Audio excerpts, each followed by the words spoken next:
The story begins in a tundra, more specifically inside a snow-covered cave. A completely wounded man, missing half of his left arm, was being interrogated by two hooded men who demanded to know where the ancient relic was. Even in this state, the man only asked if they would reveal this information if they were him. One of them was furious, while the other decided that they should hire the squad first. Using a magic communication crystal, he confirmed the coordinates with the rest of the group and commented that the man was really persistent for still being conscious in the cold, even without an arm. They asked why the Phantom of the North was after that relic. They said that they had already suffered a lot because of him and that now they were going to have fun torturing him. A short-haired man approached with a sword and said that they would only stop when he begged for mercy or revealed the truth. It was then that it became clear that this man had lost not just one arm, but both. The two enemies decided to toss a coin to see who would start the torture. At that moment, the man bit his own arm to fit it back into his body and reconnect it. It was revealed that he was the first failed awakened of House Draker, called Zeke Draker. He was born into one of the great Dragon Slayer families, but with a body incapable of using aura, and was rejected and expelled for failing to awaken. Treated like dirt ever since, he did everything he could to survive and become stronger. He remembered a phrase someone once said, "If all you seek is strength, in the end there will be nothing left." Zeke thought that this kind of phrase is only uttered by those who already have power. The coin fell into the hooded man's hand, but before he could decide anything, his head was lopped off by Zeke himself. Zeke then launched himself at the other enemy, breaking his blade in half with a single blow and finishing him off with a deep cut to the chest. He thought that,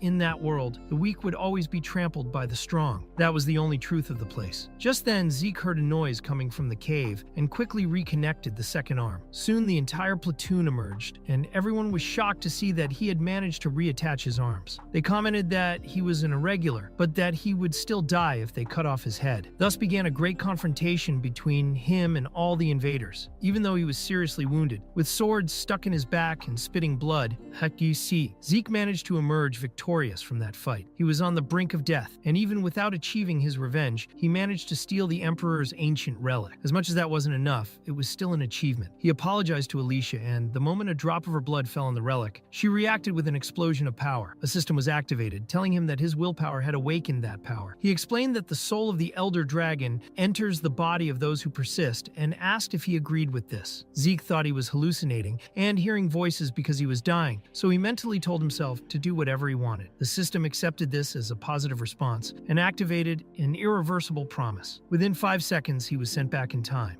Now Zeke was in the body of a child trying to process everything that had happened. He thought it was really hard to believe, but he still felt the pain of the knives in his back. Even so, the place was familiar. It was the Draker's domestic training institution, the cradle of the Dragon Slayers. It is explained that the Draker family is one of the 3 great transcendent families. They descend from the hero Terrakon Draker, the man who saved the continent by slaying the evil dragon Bahamut during the war 1,000 years ago. Because of this, his descendants founded House Draker. Perhaps because of this direct inheritance, all members of this bloodline were born with the blessing of the aura. With it, they were able to awaken easily and become successful knights. Except for Zeke, everything seemed calm until suddenly he heard something and thought it might have been something in his head. But he heard the system talking to him again, saying that the soul of the awakened one had been confirmed and was now 100% aligned with the Elder Dragon, informing him that he had gained authority over part of the system. Zeke wondered if this was a consequence of the artifact having been activated, so he opened his status window and saw that his name was Zeke Draker with the Healer class, a rare class, and with the title of the one who has received the blessing of the Elder Dragon. He had the skills Dark and Keen Senses, Resilient Mind,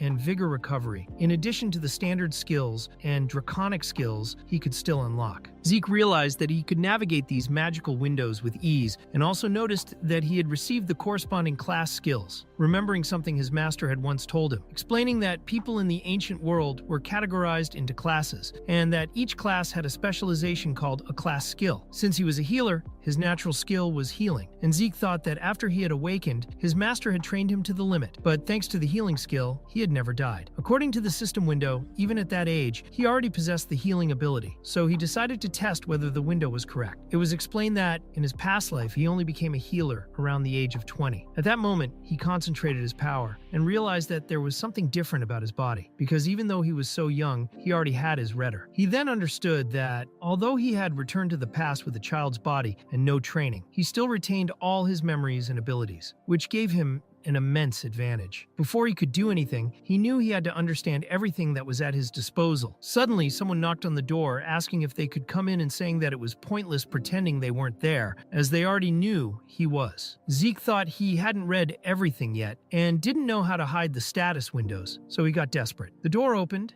and in walked his butler, Decker, who asked if Zeke was ready yet and what he was thinking. Zeke asked ready for what, while thinking that Decker apparently wasn't looking at the system windows. Decker asked if he was being serious, and Zeke remembered how scary the butler was in his youth, and that even though he had the mind of a 30-year-old, he couldn't get rid of that deep-rooted fear, until the system automatically activated the resilient mind skill and the fear disappeared. The resilient mind skill meant that the user wasn't easily shaken, and Zeke found it very convenient that it activated on its own. Decker went on to say that he had warned him the day before about an important event and asked if Zeke was paying attention, to which he replied yes. But then he remembered something and asked if the butler was talking about the assessment called Pancratio. It was explained that all Drakers went through a training system called the Cradle, which started at the age of 7 and lasted for 5 years, where the children went through rigorous basic training. The instructors evaluated the new students each year through fencing competitions and also the Pancratio,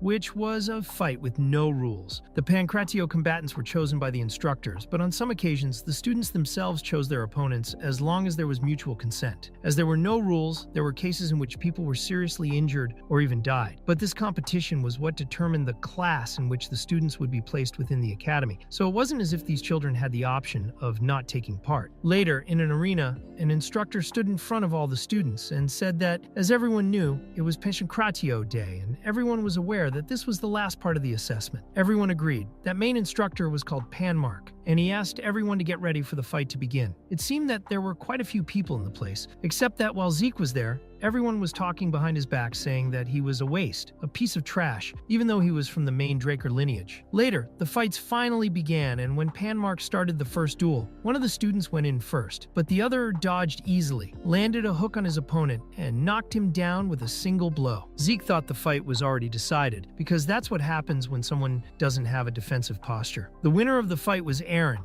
and Zeke remembered that he used to be afraid of him when he was younger, but now he saw that these guys were nothing compared to him. Elsewhere in the audience, there was someone who was ready to put an end to Zeke's race, and later, it was his turn to face that boy. Zeke recognized his opponent as Leon, who began by teasing him, saying that he had come back and didn't seem to have learned anything in the last year, ordering Zeke to beg for his life if he wanted to get out alive. Zeke thought that every year his opponent was Leon, and last time he had actually asked for mercy. He was convinced that Leon did something behind the curtains to ensure that this always happened, and he wondered how someone so despicable could be his cousin. Zeke remembered that, in his past life, he had never had the chance to meet his 4 direct line brothers, but he had more than a dozen cousins who loved to humiliate him. Leon said that Zeke should at least show respect, since he had the courage to go back that year. Or maybe it was just because he was dumb and didn't learn his lesson. At that moment, Zeke activated his resilient mind ability and thought that he wouldn't fall for these cheap insults. When Leon called him inferior, Zeke replied that it wouldn't be nice if he kept calling him that. Leon asked what he would do, and at that moment, Zeke activated his critical hit ability, unleashing a direct hook that knocked Leon down instantly. This ability dealt double damage, and Leon fell screaming with a lot of blood coming out of his face. Zeke thought he just wanted to hit him, but the skill had automatically activated again. The instructor, startled, asked what he was doing, since he had attacked before the fight had even started. Zeke replied that in a war there is no counting, and whoever attacks first has the advantage. The instructor was terrified by the bloodlust he felt emanating from him, but Leon, still bleeding, said he was fine and ready for combat, promising not to give in to that piece of garbage. Zeke replied that Leon was really stubborn and wouldn't learn his lesson. The instructor officially started the fight, and Leon went in blindly. At first, he realized that Zeke's blows didn't have any impact, and thought that by maintaining a defensive posture, he wasn't a threat. However, when Zeke counterattacked, Leon dodged and found the move predictable. He grabbed Zeke and tried to knock him down, saying he was going to finish him off right then and there, only for Zeke to land a knee right in his face, completely disarming him. Leon wondered what had happened, and even the instructor was incredulous. He thought that when Leon grabbed Zeke's leg, The fight was already decided, but the knee was precise. It took his opponent's breath away, and he dropped his guard, and the blow was completely neutralized. The instructor was impressed by the precision of a 12-year-old boy and began to wonder if this was really the Zeke he knew. Leon, realizing that he wouldn't be able to beat him this way, tried to create some distance, but Zeke kicked his leg and knocked him down. When Leon tried to get up to land a direct punch on Zeke's face, he thought he could control his strength this time and activated his heightened senses ability, which temporarily increased all his senses and instincts. With that, he easily dodged the attack and, with more control over his body, grabbed Leon's arm and threw him hard against the ground, cracking the arena with the impact and raising a large cloud of dust. To finish, Zeke used the precise thrust, a blow that hit Leon directly in the weak spot, breaking one of his ribs. Zeke said that even an idiot like Leon should learn that lesson, so he started punching him in the face incessantly, leaving both the instructor and the audience completely terrified by the scene. And Zeke said that now Leon would really learn, leaving him there, all bloody on the floor of the arena. Zeke said that his head felt a lot lighter after sweating a bit, and that he could now clearly recognize every person there, telling everyone to stop staring at him and come to him if they had anything to say. At that moment, someone from the audience stood up and declared that he would choose Zeke Draker as his opponent in the Pancratium, saying that he really had something to say to him. And Zeke recognized that it was Jaqen Vard, another one of his cousins, and replied that that was fine, but fighting him alone would be too boring. So he ordered Liam Stone, Jaqen's butler, to join the fight, saying that it would be fairer that way. Jaqen asked if he was being insulted, and Zeke obligingly confirmed it, calling him an imbecile. And Jaqen thought that now he was definitely going to kill Zeke. When the three of them arrived at the arena, the instructor warned Zeke not to do anything until he gave permission, and Zeke thought it was curious to see that boy there again. The future king of mercenaries, Liam Stone. In Zeke's past life, Liam had joined Jaqen as a servant, but because he was from a very distant branch of the family, he was left out of his education and begged to be accepted into Valhalla's top academy, but ended up joining the knightly order of a small nation called Baranon, which later fell, and so Liam became a mercenary. With his vast experience on the battlefield, Liam eventually became a Red Knight, united the three largest mercenary groups, and became known as the King of Mercenaries. While the Empire hired the Stone Mercenaries, Liam took part in the Continental Wars, and Zeke, along with the people of the North, faced Liam as an enemy but thought that this time it would be different. When the fight began, Jaqen launched a direct blow at Zeke, but was impressed when he saw that the punch was easily parried. Zeke told them both to attack at the same time, and Jaqen wondered if he really thought he would fall for these tricks. But when he tried to kick, he had the blow blocked easily, stepped back in pain, and heard Zeke say that he should pay more attention before attacking. Jaqen's leg was visibly wounded, and Zeke commented that he was too easily distracted, coming up with the critical hit. But the moment Jaqen raised his guard, Zeke wondered if he wasn't too scared to realize the attack, because instead of punching, he kicked his already injured shin again. Taking advantage of this opening, Zeke punched Jaqen straight in the chest, causing him to spit out a large amount of blood. Zeke declared that he had already said that Jaqen alone wasn't enough, so Jaqen shouted for Liam's help, saying that together they would finish the bastard off. Zeke wondered if Liam was also 12, as he looked much stronger and older, and when Liam prepared his attack, Zeke thought he wouldn't be able to block, so he decided to take the lead in the fight. He began to attack Liam's block with speed, activating his quick strike skill, hitting several parts of his opponent's body at once. This E-rank skill created a barrage of consecutive attacks against the enemy, and the audience was shocked by this, thinking that Zeke's performance was simply insane. Zeke thought that both the instructor and the audience must be confused and curious, but this technique was something he had learned in the North, and even though his young body couldn't take it yet, the biggest problem at the moment was Liam's monstrous physique, which didn't counterattack or dodge, just blocked everything with resistance. Zeke felt that his body was reaching its limit, but decided to test how powerful Liam's body was, so he went for a big final blow, only for Liam to dodge easily at the last second. Zeke thought that Liam couldn't even see the ether with his own eyes. He only had an insane sense, which was why Liam managed to grab Zeke's arm with ease and was already preparing to throw him. But Zeke managed to escape at the last moment and landed a knee to the back of Liam's head. He activated his instincts again to apply a counter maneuver, doing a leg lock around Liam's neck, and thought that it didn't matter how strong someone's body was. If there was no oxygen, there was no point. But even though he was almost suffocating, Liam still managed to fight back, repeatedly hitting Zeke hard enough to make him spit blood, and Zeke thought it would become a contest to see who could last the longest in that situation. After exchanging many blows, Liam began to lose consciousness, even showing extreme fury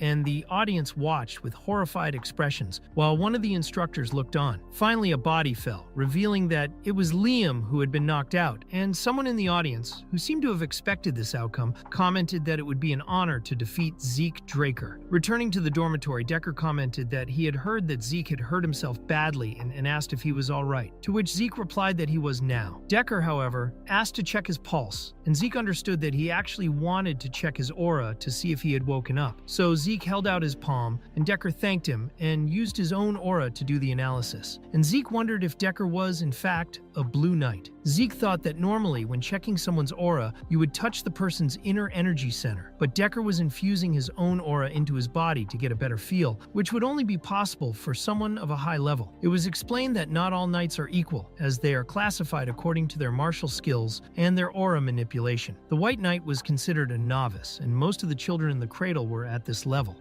The Yellow Knight represented the first level of awakened, when the internal energy center was opened. By freely controlling their aura, the person became a Purple Knight, able to imbue their sword with their own aura. And above that came the Blue Knight, who was able to form a blade entirely made of aura. Then there was the level of the Red Knights, who completely crossed the line and reached transcendence. Like the legendary mercenary King Liam or Zeke himself in his past life, there were also the Black Knights, who were complete monsters, and only a few existed on the entire continent. Zeke wondered how someone as skilled as Decker had become his babysitter, but soon thought it didn't matter since Decker wouldn't be able to detect ether, something that only 2 people in the whole world could use. Even so, when Decker had finished checking his wrist, he asked if Zeke was hiding something, to which Zeke replied with another question, asking if he was hiding something too, and then laughed saying he was joking. Decker asked why Zeke had changed so much recently, and Zeke replied that this question was wrong, because the right question would be why it had taken him so long to change. And he said that many things would change from now on, and everything would go to the right place. All Decker had to do was follow him. Decker replied that he understood his young master, and said that he had already prepared the training room. Zeke thanked him, saying that Decker was great as always and told him he could rest. He then thought that if Decker had been sent to keep an eye on him, he would need to keep him close to prevent any information from leaking out. But the problem was knowing who had given that order, probably one of his brothers. When he got to the training room, he wondered if this was his personal space and decided that the first thing he would do would be to check his system. Everything seemed normal, except for his quick strike skill, which was now at the proficient level, and Zeke thought that this was the only change for the time being. He began to wonder if the repeated use of a skill caused it to evolve, and thought that perhaps that was the case. He believed that skills were being activated naturally based on his actions, and perhaps if he learned something new during his training, a new skill might also emerge. He began to wonder what the difference was between a common skill and a class skill, since they seem very similar, and there was also the factor of draconic skills that he could develop later on. Zeke knew that he needed points to unlock his abilities, but at the moment he had exactly 0 karma points, so he went to check how to get them and discovered that he needed to kill monsters to do so. He thought there were several dungeons with monsters scattered around the continent, but to enter one of them, you had to be at least a Purple Knight, which he wasn't yet. Even so, what intrigued him most now is why he had returned to the past, and he thought it might have something to do with the ancient relic he had obtained in that moment before his death. After pondering it for a while, he decided that it didn't matter for the time being, because what he really needed to do right now was train to become stronger. With great effort, he picked up a sword, feeling his whole body tremble, and told himself that it didn't matter whether he used the system or the power inherited from the Drakers, he would find a way to strengthen himself. It was explained that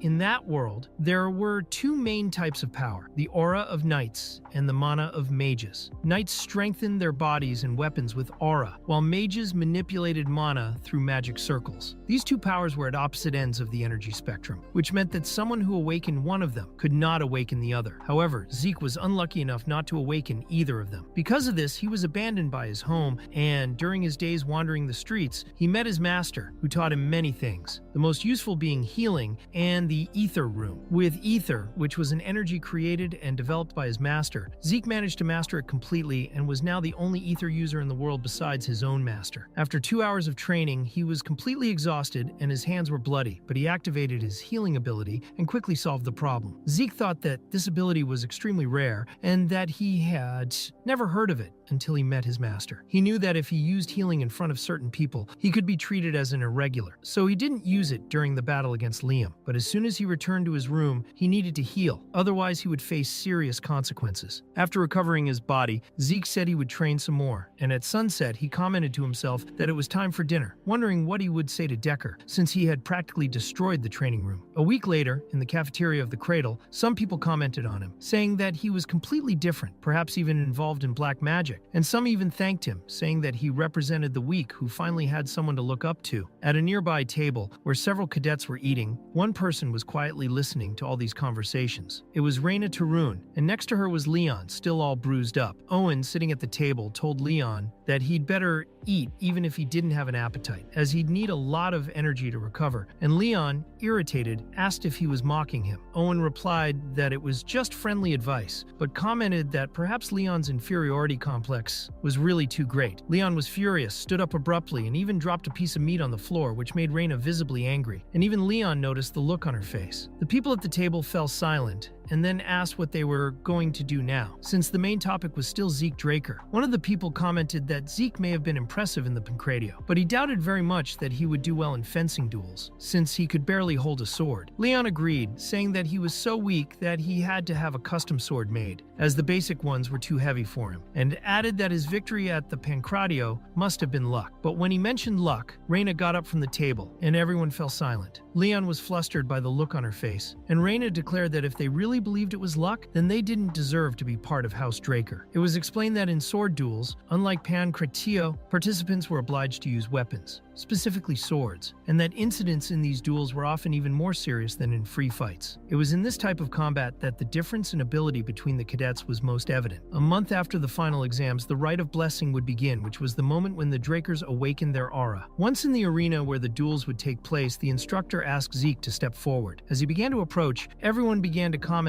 on the huge sword he was carrying, wondering what that ridiculously large weapon was and whether Zeke really believed that using a large sword would make him stronger. Until Zeke's opponent catches his eye, and it's Raina, who approaches the arena and declares that she has chosen him as her opponent. Zeke replies that he's fine with it and accepts the challenge, at which point Raina notices that he's wielding a claymore, that giant sword, quite easily, and thinks that now that she's facing him head-on, she can say for sure that this Zeke is different from the one of the past. Even so, Raina thinks she can't let herself be intimidated, because even before the duel begins, she needs to keep her confidence up. Zeke thinks he'll do as he's always done, but admits that dueling against the Electric Knight makes him a little nervous, because Raina Tarun, known as the Lightning Knight, made her name in the Continental Wars and was considered one of the greatest of the Draker generation, mainly because she awakened her aura even before the Blessing Rite, although she never used it in the Cradle, because she said she wanted to hone her physical skills first. Then the instructor starts the fight, and Raina is the first to attack. Even though she realizes that Zeke's defense is much better than before, she manages to surprise him from behind, and although he blocks, he ends up being thrown away. However, her giant sword absorbs most of the impact, and Zeke thinks that Raina is even stronger than he thought. When she gets close again and reduces the distance between them, some cadets in the audience start commenting that she should end the fight right away and stop playing around, as she seemed to be taking it easy on Zeke. Just then, Zeke manages to break down her posture and thinks that with his current skills, he can clearly sense every gap and opening in his opponent's body. But even so, Raina's movements are so fast that they surpass even his predictions, putting an end to any attempt at a direct attack. Soon, new openings appeared, and he thought that it looked a lot like a training duel, the kind he was already very familiar with. So he continued exchanging sword blows with Raina, and the floor of the arena was already littered with marks and scratches from the blades in that first fight alone. Raina was beginning to show fatigue, but Zeke was still standing firm, and he wondered if that was all she had to offer in the Cradle, because as skillful as her sword was and her fundamentals were solid, she seemed to be holding back. Zeke thought he would help her break through this shell, so he took up a stance with his sword lowered, ready to approach quickly. Raina recognized the type of posture and thought she knew exactly what he was going to try, so she prepared to block. Only to her surprise, Zeke advanced with much greater speed than she had expected and narrowly managed to dodge a blow that even broke part of the floor. Raina realized that she was only able to dodge because there was some distance between them, and that if the next attack came closer, she wouldn't have time to react. To avoid this, She stepped back a long way, but didn't notice that Zeke had hit the ground with his sword, throwing a stone directly at her face. This distracted Reyna for a moment, and Zeke took advantage of the opening to getting close with a direct blow to her neck. Reyna thought it was over for her, but in that instant she managed to disarm Zeke, throwing his sword away, and the audience commented, as was expected of Reyna, that she didn't even need to use aura. However, the instructor saw what the others didn't, because just as Zeke's attack was about to reach her, she used enough aura in her hand to deflect it, even though she had promised not to use it until she got to the academy. This meant that Zeke managed to force her to break her promise and activate her aura. Zeke asked what she was doing, approached her with a punch, and said it wasn't over yet, landing a direct blow to her neck that made her spit blood and fall to her knees, visibly weakened. The whole audience started swearing at him, saying that it was a sword fight and that Reyna should win, calling Zeke a disgrace to the cradle. Zeke ignored the comments and asked Reyna directly if she wanted to continue. Reyna thought she hadn't really lost yet, but she recognized that she had been hit because she had let her guard down, and that if Zeke had been using a dagger instead of his fist, she would have been dead. Then she accepted defeat and declared that she had lost the fight, causing everyone around her to fall completely silent. At this point, it is explained that Zeke Draker, the one who until a few days ago was called Garbage, managed to beat one of the Cradle's greatest students, Reyna Tarun. And meanwhile, in a very distant place in a burning castle, several knights were carrying bodies and throwing them into a gutter. Near the castle, in one of the towers, a person asked another how he could drink tea in such a situation, and was then told that a letter had arrived saying that Zeke Draker had defeated Reyna. The man drinking tea replied that William was always very serious and asked how long they had until the rite of blessing, and William replied that they had until the next full moon. The man then stood up and said that it was time to visit his family, as he was curious to know what kind of awakening the youngest would have. It was explained that even after causing a shock throughout the cradle with his victory, Zeke simply went back to training as if nothing had happened, and a month later, on the day of the blessing rite, he was there, wrapping up yet another training session. He thought that he didn't really know how he had become a Red Knight in his past life with that body, and he recognized that his abilities, had evolved a lot since then, but he still had 0 karma points. He reflected on how the system worked, believing that as he went from beginner to expert and then to expert, when he rose in rank, skill returned to beginner level, only now classified as rank D. He also realized that during the duel with Reyna, he had gained a new skill called Light Steps. He was interrupted by a noise at the door and asked what Decker wanted. The butler informed him that they would be leaving in 2 hours, and Zeke replied that it would be fine, that he would be ready, and asked him to prepare everything. Later on their way, he was in a carriage and commented to himself that it had been a long time since he had set foot on the family's main estate. This estate belonged to the Draker family and was located within the Duchy of Troy, although the main residence of the lineage was located in the heart of the continent, in the Fortress of the Four Seasons. The rite of blessing had to be performed on the main estate, precisely where the legend of the Dragon Slayer began. Stepping down from the carriage, Zeke finally arrived at the Draker family's main estate, also known as the Dragon's Nest. All the cadets entered the main residence together, and Zeke realized, perhaps for the first time, that all the people who were there as spectators were famous figures, whom he used to hear about in the newspapers. He was sure that his own family had sent informants to observe him, and he knew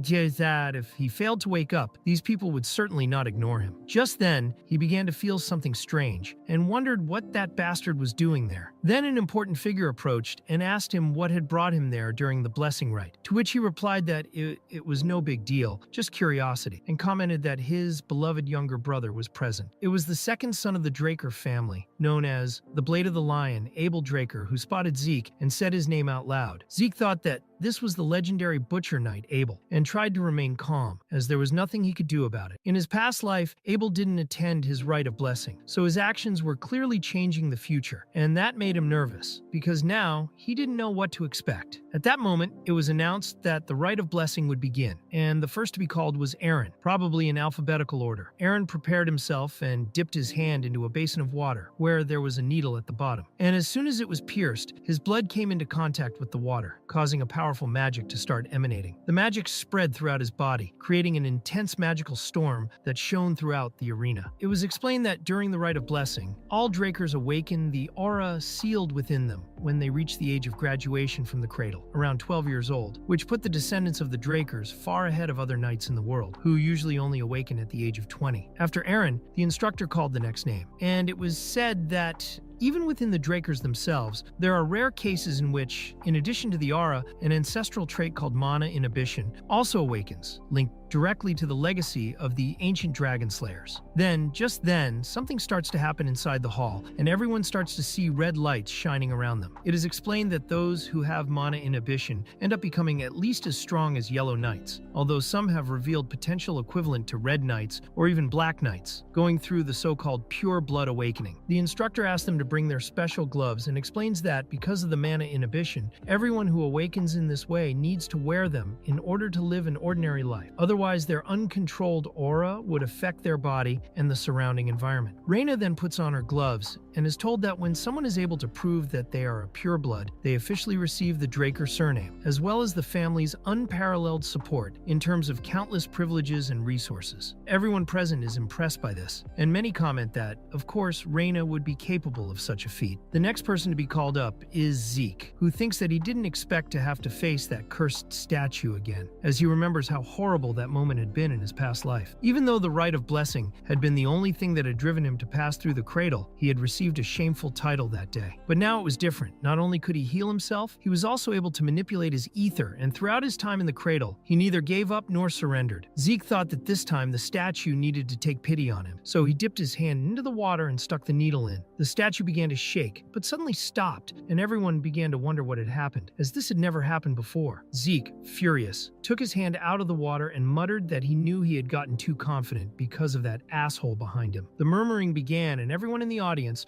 started talking behind his back, saying that he was a disgrace and had failed to wake up. Zeke thought that people hadn't changed and that it didn't make much difference to him because it had happened before. At this point, the system apologized to Zeke, saying that due to a delay in processing, the response message had arrived with a delay. Zeke didn't understand immediately, but the system explained that information had been found missing from the identification terminal, and that now that this data had been entered, his class had been officially recognized. The terminal confirmed that he had the rare healer class, and Zeke thought it was serious, until he looked back and saw a bright red light illuminating the hall.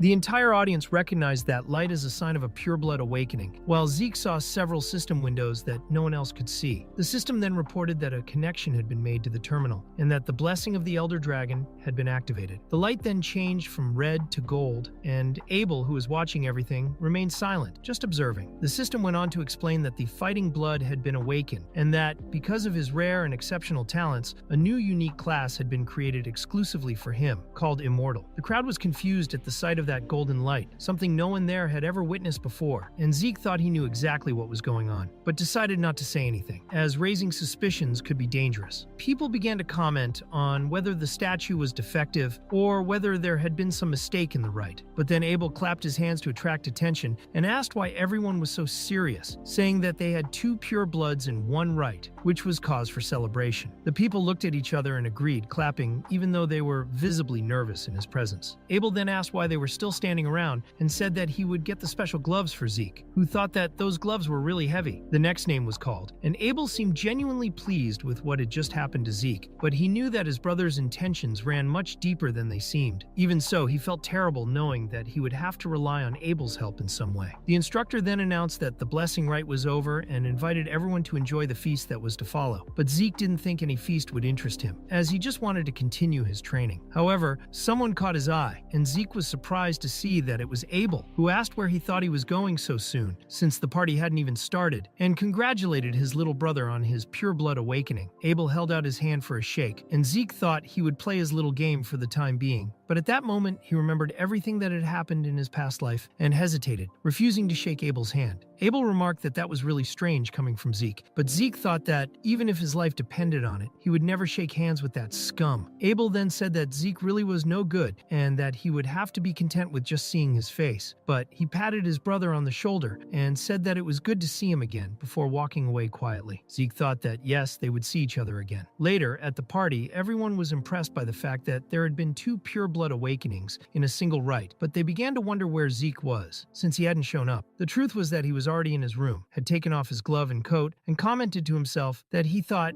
he was going to suffocate in those clothes. But he still recognized that the room was well appointed. It was explained that all purebloods have the ability to inhibit mana, a condition that proves that their body has a natural resistance to mana, as it is directly opposed to the essence of dragons, the source of all mana in the world. However, since the vast majority of technologies, tools, tools, and even lighting systems rely on mana as fuel, a pureblood needs to wear special gloves to live normally. Zeke thought that if he really was a pureblood, he would have a lot of problems. But then he decided to open his status window. There he saw that he had acquired 2 new skills called Mana Reflection and Muscle Mass Buff, as well as now having 100 karma points available to unlock draconic abilities. He commented that this was very different from before, but noticed something strange as he didn't have mana inhibition, but mana reflection. Curious, he sat down to read the description of the new skill. The mana reflection skill created a distortion field that canceled out any surrounding mana, but Zeke understood that this was an active skill, not a passive one, which was why the lamps hadn't failed completely during the rite. What's more, his previous class of healer had now been replaced by a unique class called Immortal, and Zeke wondered about it all. He thought that all the regular cadets got a blue aura, only Reyna had awakened a pure-blooded red aura, but hers was initially red and then turned golden. He remembered that the system had said that information was missing for the classification, and that the terminal,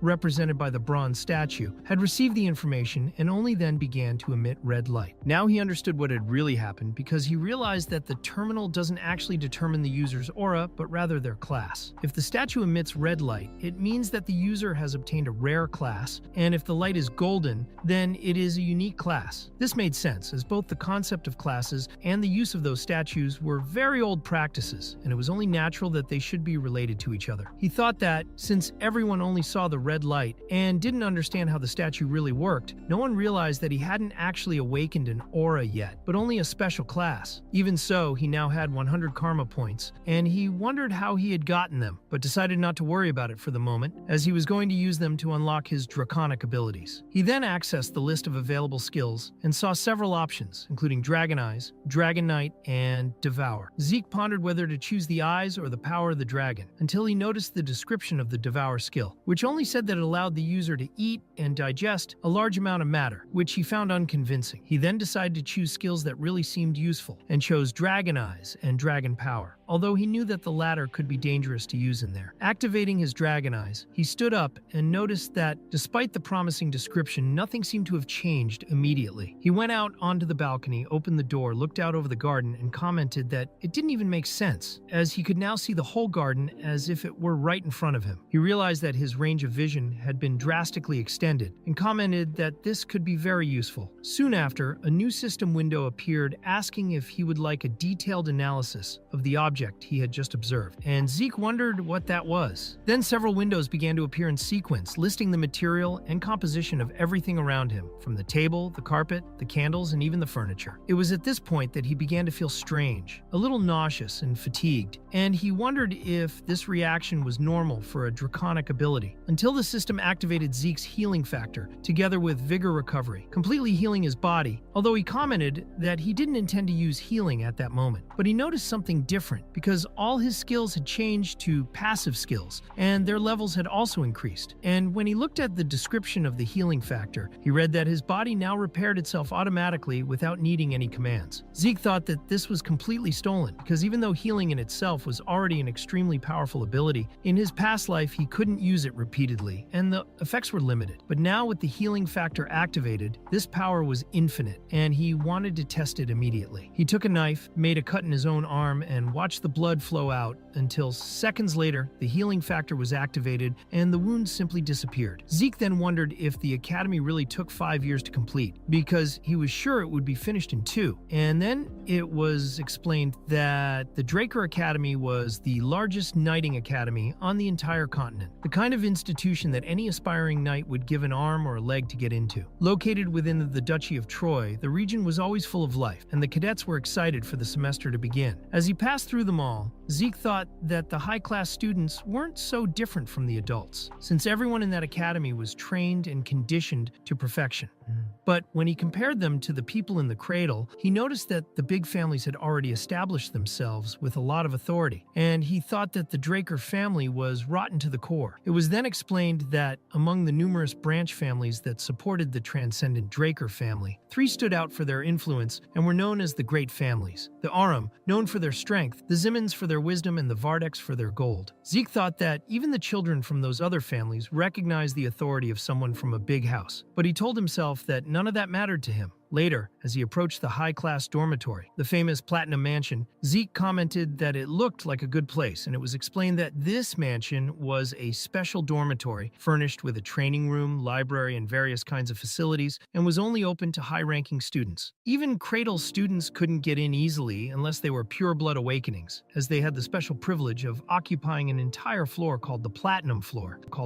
When he entered the mansion, one of the maids welcomed him, saying that she would guide him to his floor, and several other people were there to serve him. Zeke wondered if all this was too much, but one of the servants informed him that Mr. Decker was already waiting for him in his room. As soon as Zeke arrived, Decker welcomed him and said that there was something to deliver, and on the table there was a small chest, which contained a new pair of gloves, much more useful and lighter than the previous ones. Zeke commented that, since he had received new gloves, he also wanted a new sword, and Decker replied that that was an excellent decision, young master. Zeke then looked out of the window and saw a large mountain range, commenting that the Duchy of Troy was close to the Giants Mountains, known for their abundance of quality iron, which led to weapons made from this metal being called Trojan weapons. Decker said he would find a good blacksmith, but Zeke said it wasn't necessary, as he already had someone in mind, and gave a slight smile before asking Decker to just make an appointment with that person. Decker read the name written on the paper, Galleon Halbert, and said that he had never heard of him, but that he would contact him, and before leaving, he warned that classes would start the next day, so he asked Zeke to review the documents. Later, alone in his room, Zeke calmly analyzed everything and thought that the Platinum Floor was completely isolated, which gave him the freedom to develop his draconic abilities at will, until someone knocked on the door, and it was a maid, who apologized for entering like that, but informed him that Miss Reyna had invited Zeke to dinner. Zeke wondered why he had been invited, but said it was fine, and asked the maid to guide him. So at that moment, Zeke went up to the roof of the Platinum Mansion and wondered what exactly that place was, until he saw Reyna sitting in the center of the space, surrounded by other people, welcoming Zeke Draker with a light smile. Reyna commented that her family was a bit peculiar and apologized for this, dismissing everyone else present so that they could be alone. Zeke thanked her for her concern, and Reyna said she would like to discuss business with him after dinner. Zeke watched carefully and thought that the lightning knight, even sitting and relaxed, was only using her abdomen to contain the immense aura emanating from her body, and concluded that she was probably already aiming to become a purple knight. But at the same time, he noticed that her fencing had become repetitive, so he thought that Reyna was wasting her potential. After they had eaten a lot, with Reyna eating even more, she said that now was the time to talk business, and explained that she wanted Zeke to accept the Tarun family's support. But Zeke replied that perhaps she was forgetting something important, since he was also an awakened pureblood. Reyna then said that he was the one who was forgetting something about purebloods, because even though they received various benefits, such as access to the Platinum Floor, they didn't receive advantages related to growth or skill development. She explained that, even with centuries of accumulated knowledge within the academy, if you don't have a personal instructor to guide your progress, you end up falling behind, no matter how good your talent. Reyna added that this is why supportive families are necessary, because even Abel Draker, also a pureblood like them, was only able to become the youngest to achieve the title of White Knight and later Black Knight, because of the support he received from his mother's family, the influential Zimmons family. Reyna said that although the Turin patriarch didn't reveal the reason, she knew that Zeke wasn't receiving any kind of support from his maternal family. She said she would repeat it just one more time, asking Zeke Draker to accept the support of the Tarun family. Zeke refused outright, which left Reyna confused, asking if he really thought it was a bad deal, and he replied that it wasn't because of that, but because he didn't need anything more than what he had already received. In return for dinner, Zeke said he would give her some very important advice and a warning, saying that her sword had a lot of power, but that she needed to be more aware of the men around her. He told her to listen carefully because her greatest strength wasn't raw power, but the fluidity that came from a light and flexible body, which didn't receive attacks head-on, but let the blows pass sideways, and then responded with a single precise and delicate blow, and that if she managed to master this principle, she would grow much more than she had so far. After that, Zeke got up, thanked her for dinner, and left, leaving Reyna pounding her fist on the table in frustration. She thought that the Tarun family had always focused on strength, and that in the end, she was just following an old tradition without thinking it through, even though she was aware of everything that was going on. Zeke had really seen through that, and she thought that, even though she had been called a genius during her childhood, the person who had given her the best advice of her life was Zeke Draker, and she wondered who that boy really was. Meanwhile, Zeke, walking back through the halls of the mansion, thought that his class abilities had changed to a completely insane level, and that he had trained all night without feeling any fatigue, because he now possessed a class class ability called infinite energy. He reflected that in his past life, he thought that place was hell itself. But now, as a pure-blooded, awakened person, he had everything he needed, from power to money, even if he didn't care much about it deep down. However, he was interrupted when some people approached, calling out to him, and he realized that it was Owen, who was accompanied by his troop. Owen Siemens, the third son of the powerful Siemens family, was known for always being involved in internal plots at the academy and had been responsible for scheming the bullying episodes against Zeke. But for some reason, he was now showing himself to be friendly. Owen asked if Zeke had received the letter inviting him to a dinner, and Zeke thought it was the letter that had mysteriously appeared on his desk. Owen asked why he hadn't replied, and Zeke replied that he wasn't very funny and asked why he should bother replying. Until someone approached, a very large and muscular man, and said that Zeke should be more respectful to his master. But Zeke asked who that guy was and laughed, as he had never seen him before. The guy thought it was funny that Zeke didn't recognize him, commented that the cradle really didn't have much outside information. But Zeke, having no patience for conversation, just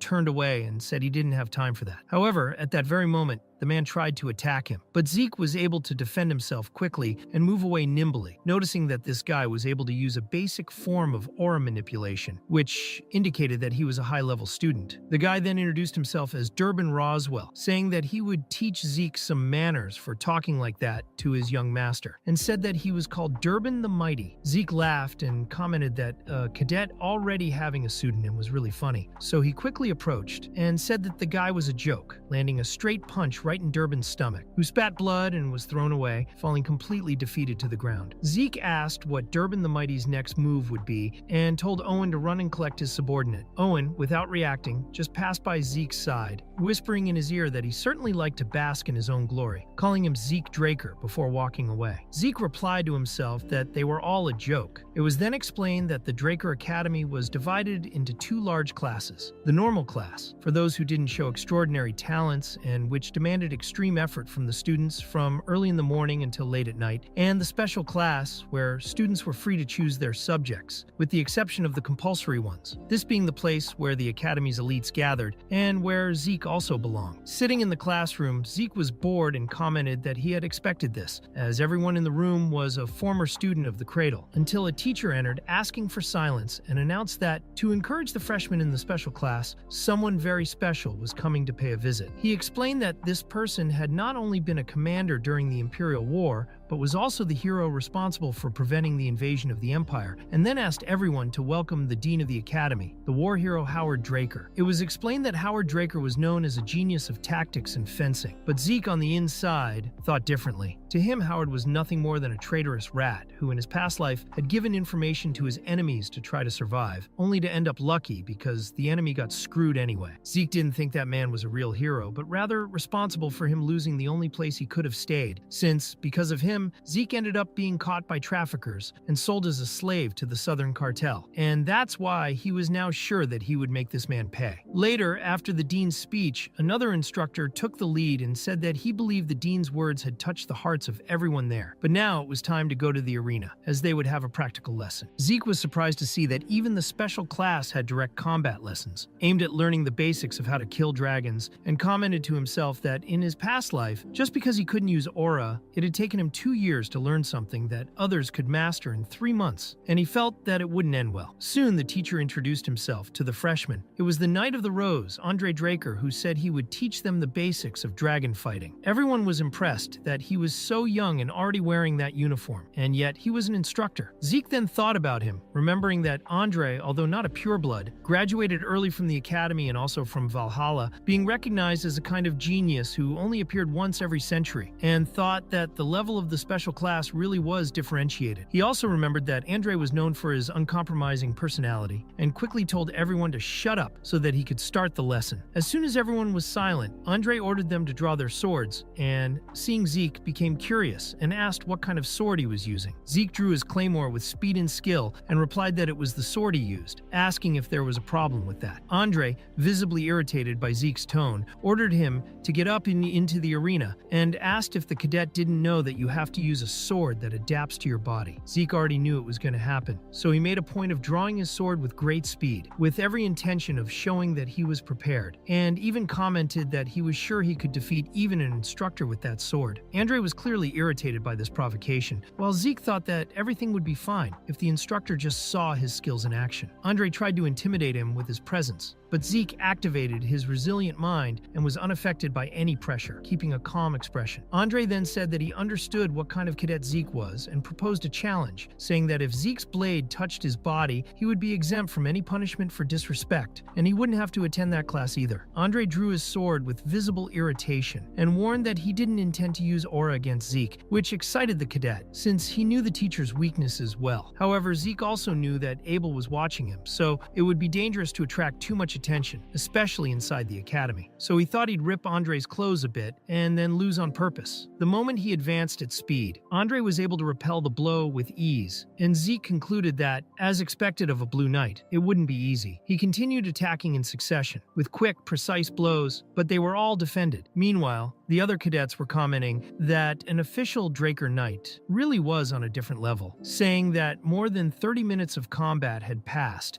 and Andre's clothes hadn't even a scratch on them. Even so, the fight continued, and Andre was already beginning to tremble as he held his sword, wondering what kind of ridiculous stamina Zeke had, wondering if he would end up being defeated by a simple cadet without even having used his aura. He thought that the existence of purebloods was completely unfair, while Zeke thought that Andre's stamina was very low indeed, and suppressing his own aura during combat didn't help him either. It was then explained that the Draker's method of aura cultivation was peculiar, as it consisted of constantly activating the aura during all the activities of the day, such as eating, training, and even sleeping. And maintaining this control was equivalent to holding one's breath all the time, which obviously depleted their energy at an accelerated rate. Even so, Zeke had yet another attack repelled, and thought that losing like that didn't seem fair. So he concluded that he would have to force Andre to use aura by creating an extreme situation, something that would make him activate this power unconsciously. With that in mind, Zeke concentrated and moved quickly towards the instructor, so quickly that Andre was speechless. Zeke then used his light step skill, creating a veritable whirlwind of attacks around his opponent, and activated his critical hit to strike Andre's back. The instructor turned to react and saw the approaching blade, and was forced to use the art of dragon slaying, chapter 1, first verse, the cutting of the heavens, managing to narrowly dodge and strike back with a powerful blow. Zeke received the attack with a smile on his face as he tried to block, but he was hit very hard and thrown away. Even so, he remained standing, and everyone was impressed to see that he was still conscious, even though his sword was completely destroyed. He commented that it hurt, but soon afterwards the healing factor was activated automatically, and while his body regenerated, Zeke thought he would now pretend to have fainted. Andre, seeing Zeke motionless, put his sword away and turned around, saying that cadet didn't need to appear in that class anymore, and asked if anyone else there wanted to go through it too. An awkward silence filled the arena, and then Andre concluded that he would take that as a no. Later in the infirmary, Zeke reflected that his performance had been perfect. Even without directly touching Andre's clothes, he had forced the instructor to use aura, even after declaring that he wouldn't, which was a clear confirmation of his abilities. Andre had to put his head down, and Zeke got some free time as a bonus. In the end, they both came out on top in that fight, but Zeke kept thinking about the last attack Andre had used. That was the most basic of Dragon Slayer moves, known as Chapter 1, Verse 1, the Heaven Slash. But even though it was only the most basic of moves, the power was still incredible. Zeke thought that he would still be able to defeat a Blue Knight, as he had infinite energy and healing. However, that still wasn't enough for him to be able to live freely. In order for him not to be restricted by anything, he needed a power that would make him never kneel to anyone again. Suddenly, a completely drunk man appeared in the infirmary and commented that he could only be Arthur's youngest son. Zeke was immediately startled, trying to understand who this guy was who spoke so intimately about the Draker Patriarch, saying that Zeke's eyes were just like his father's. Zeke wondered if the man was calling the current Patriarch Arthur. Zeke wondered if that man was really calling the current Patriarch Arthur, as if they were old friends. Zeke noticed that the man acted as he pleased, with confidence, like someone who already knew the family well. The drunk then asked Zeke what he had done, leaned his beer bottle on the table, and commented that the boy had suffered internal damage when hit by Andre, asking how he had healed so quickly. Zeke began to wonder if he had really understood how his abilities worked, But at that moment, the resilient mind ability was activated. Zeke thought he wouldn't fall so easily since there was no one in that academy who knew his healing ability. He replied that he didn't know what the man was talking about. The drunk asked if he was going to continue playing mysterious, and with an aura, tried to hit Zeke in the head, who dodged. Zeke wondered if the guy was a murderer, so he grabbed the sheet and threw it in the guy's face. The man just laughed, saying that the kid had tricks. Zeke felt his instincts scream that if he didn't kill that man, he would be killed himself. So he went all out, using every skill he had. But the man raised one hand and parried the attack with ease, leaving Zeke shocked, as no one had ever parried his blows so easily. The drunk remarked that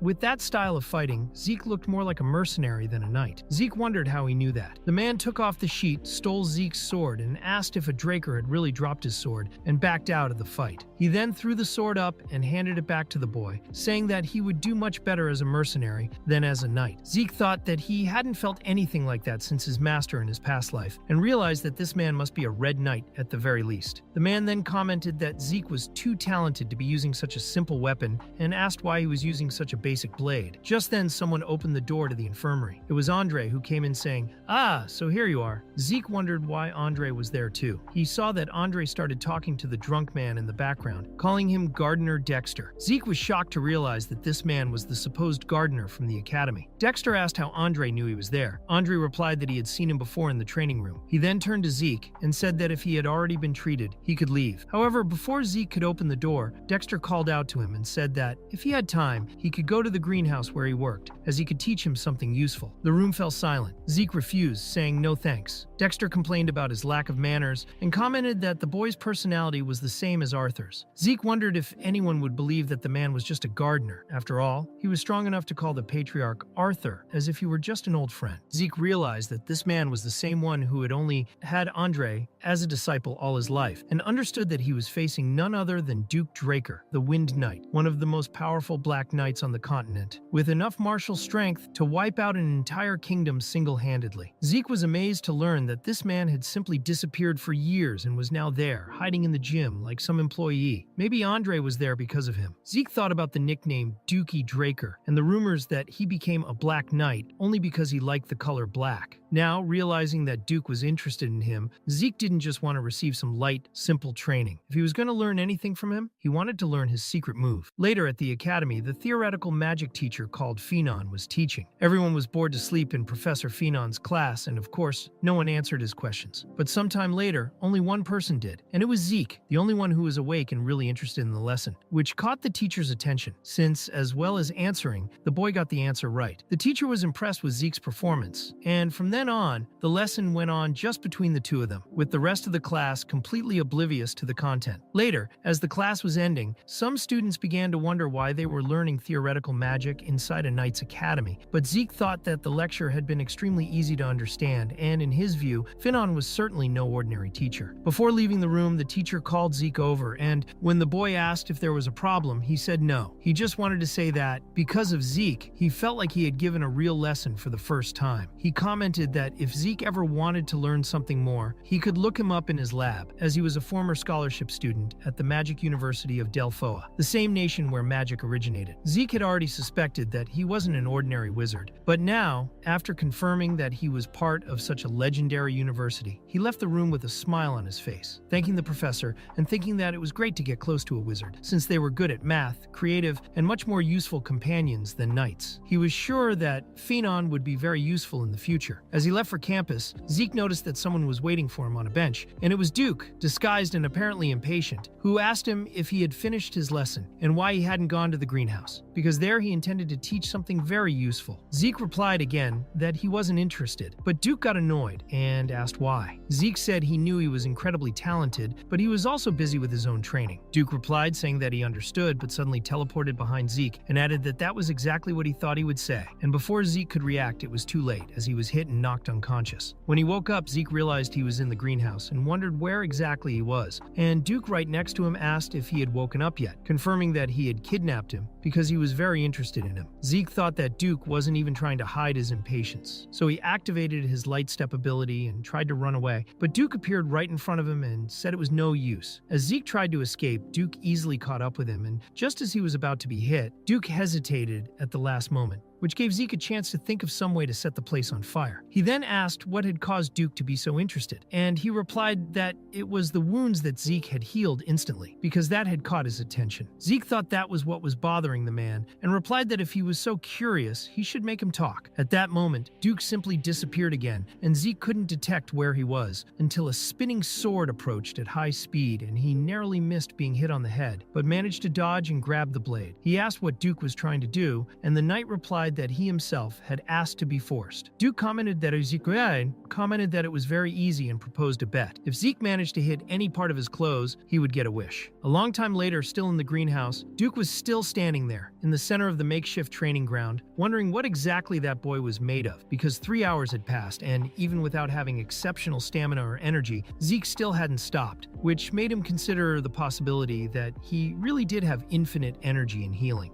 Zeke was stumbling around, almost powerless, until his healing abilities were activated and he recovered completely, thinking that, if he wanted to, he could stay there all day. He remembered that there was still one skill he hadn't used, the power of the dragon, but he believed that against a Black Knight, it wouldn't be a problem. At that moment, the two of them stared at each other intensely, and Zeke said they would continue. Duke looked at him and thought that look was no joke, so he smiled and replied that that was exactly how he liked it. Then Zeke built up the power of his ether and activated light steps again to try to hit Duke with everything he had. And Duke thought that Zeke was repeating the same attack, but compared to the speed of the girl from Tehran, it was nothing. Still, Duke admired that spirit and determination and wondered if he should use a bit of aura. But at that moment, Zeke activated dragon power, and the impact was so great that Duke had to break Zeke's sword to defend himself. Duke wondered what had just happened, but before he could think, Zeke hit the ground hard, creating a smoke screen to make it difficult to see. Duke thought that it would now be difficult to find Zeke, but that it would also be difficult for him to locate his opponent. However, at that moment, Zeke used the Dragon's Eye, which allowed him to locate exactly where Duke was, and when he went on the attack, thinking he had taken Duke by surprise, the knight disappeared from his sight. Suddenly, a great whirlwind, like a cyclone, began to form around Zeke, who wondered if this was Duke's secret move, the same one that had given him the title of Knight of the Wind. Duke appeared behind Zeke, and he could barely react, as it was as if the man's body was made of wind. Then, with a simple natural movement, Duke approached and said that it was a draw, just before landing a punch on Zeke so powerful that it caused him to spit blood and be thrown away. The system warned Zeke that he had used his abilities so many times that his fatigue had exceeded the system's limits, and that, to protect him, he would be forcibly placed in an unconscious state. Sometime later, Zeke woke up in his room and wondered if it was Duke himself who had brought him there. He stretched and muttered that he had almost won, but acknowledged that, as expected of a Black Knight, he hadn't even managed to land a single blow, even though he had tried to take Duke by surprise thousands of times. Not even his dragon eyes or dragon power were enough to beat him, and that technique Duke used at the end was surely his secret move. Zeke concluded that he had fainted because he had used his skills too much, but it was still worth it because he was able to see that move with his own eyes. He understood that the secret of that style was an art of high-speed movement, and thought that this was the same move that allowed Andre, even with his low stamina, to reach the level of Red Knight. Despite having missed the chance to learn directly, Zeke felt it was still worth it, because when he used dragon power, even a Black Knight hesitated in front of him. Then a system window opened, warning him that he had an unread message, and when he opened it, he discovered that his light step skill had evolved to rank C, transforming into the high-speed movement skill, and also that his soul had developed even further. Now, he had more options to choose from using his karma points, being able to acquire skills such as minimap, inventory, and an elementary question book. He currently had 40 karma points, and of all these skills, the one that caught his eye the most was inventory, so he decided to try it out. He activated the function and saw that he could now choose an item,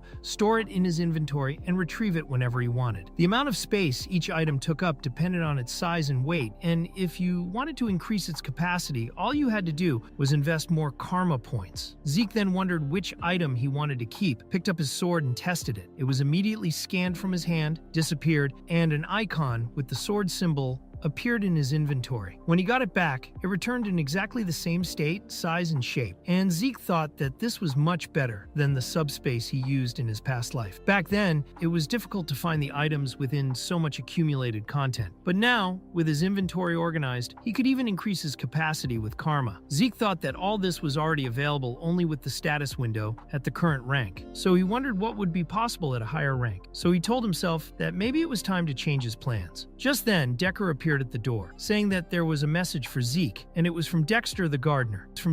As Zeke read the message, he smiled slightly and thought that he hadn't completely failed, because Dexter's message said, "If you want to challenge me again, come back to the greenhouse." Zeke remembered that. At that moment, Duke had said that it was a draw, and began to wonder what he meant by that, but concluded that there was still a chance to learn that secret skill. Then Decker warned him that there was one more thing. He had found the blacksmith Zeke had mentioned earlier, but the problem was that the blacksmith had refused his request. Zeke asked why, and Decker replied that the blacksmith said he no longer made weapons. The next morning, Zeke went to the smithy he knew, called Papan's Breath, and thought it was a great name for a smithy. However, when he entered, he found everything a mess, with a man lying on the reception desk. Zeke thought of the sword of the Graham audience, which was the masterpiece Galleon had forged for him in his past life as payment for saving his life. So he thought it only right that he should have the title of Soul Blacksmith, as he was said to read the user's soul before crafting his weapon. And he lived up to that name by creating a sword with the ability he needed most, which was to transform ether into aura. Galleon was the best blacksmith on the continent, now well ahead of Zeke, but in a sorry state. When Galleon saw the boy, he asked who he was,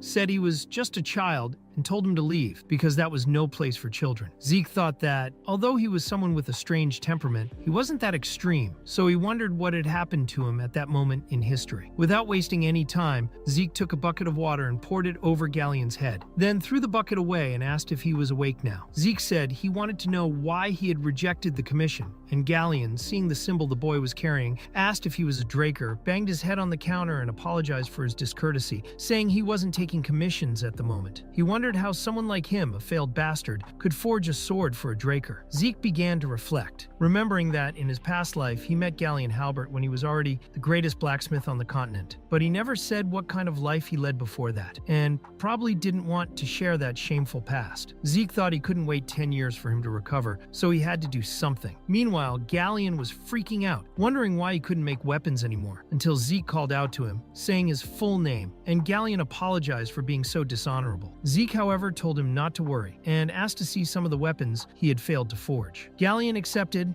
and said he would take him to the back of the smithy. Zeke thought that if time wasn't going to heal this man, he himself would guide him back to the right path. Galleon apologized for the mess he had left there, and the back door revealed a huge yard with several guns stuck in the ground. Zeke picked one of them up, and Galleon warned him to be careful, because even though they were considered flaws, they were still sharp. Zeke started looking for a specific sword, throwing away the ones he didn't want, and as he did so, he thought that the quality of the blacksmith had been maintained even when he was considered the best on the continent. Zeke then activated his draconic eyes, examined one of the swords, and realized that he already knew what was wrong. He asked Galleon if there was a problem with the brazier, and the blacksmith asked how he knew. Zeke asked if he used his own melting method, and he said that he used to mix several types of metal to create a lighter metal. At that moment, Zeke easily broke the sword, explaining that the metal was light but fragile, and that this happened when impurities were not properly eliminated during the heat treatment. Galleon Halbert thought that Zeke not only recognized the method he was using, but also precisely analyzed the failure and the cause of the failure. The surprised Galleon caught Zeke's eye, saying that perhaps it was random, but he would like to ask a question. Then, later, in a room that seemed to be the blacksmith's office, Galleon asked if Zeke could take a look at something. Then Galleon showed him a blueprint of a project, a detailed schematic, and the two of them looked at it in silence. Zeke thought it was Galleon's secret, something that was only revealed many years later. It was the blueprint for the magic brazier, an invention that, in his past life, Galleon Halbert had only shown Zeke because it had saved his life. This magic brazier allowed the user to freely adjust the melting temperature, which made his forging method much more precise and effective. Zeke said that with that brazier, Galleon's method would work perfectly, and Galleon replied that he knew Zeke would recognize that right away. Zeke asked why he hadn't started building yet, and Galleon explained that the hardest part was getting the magical energy,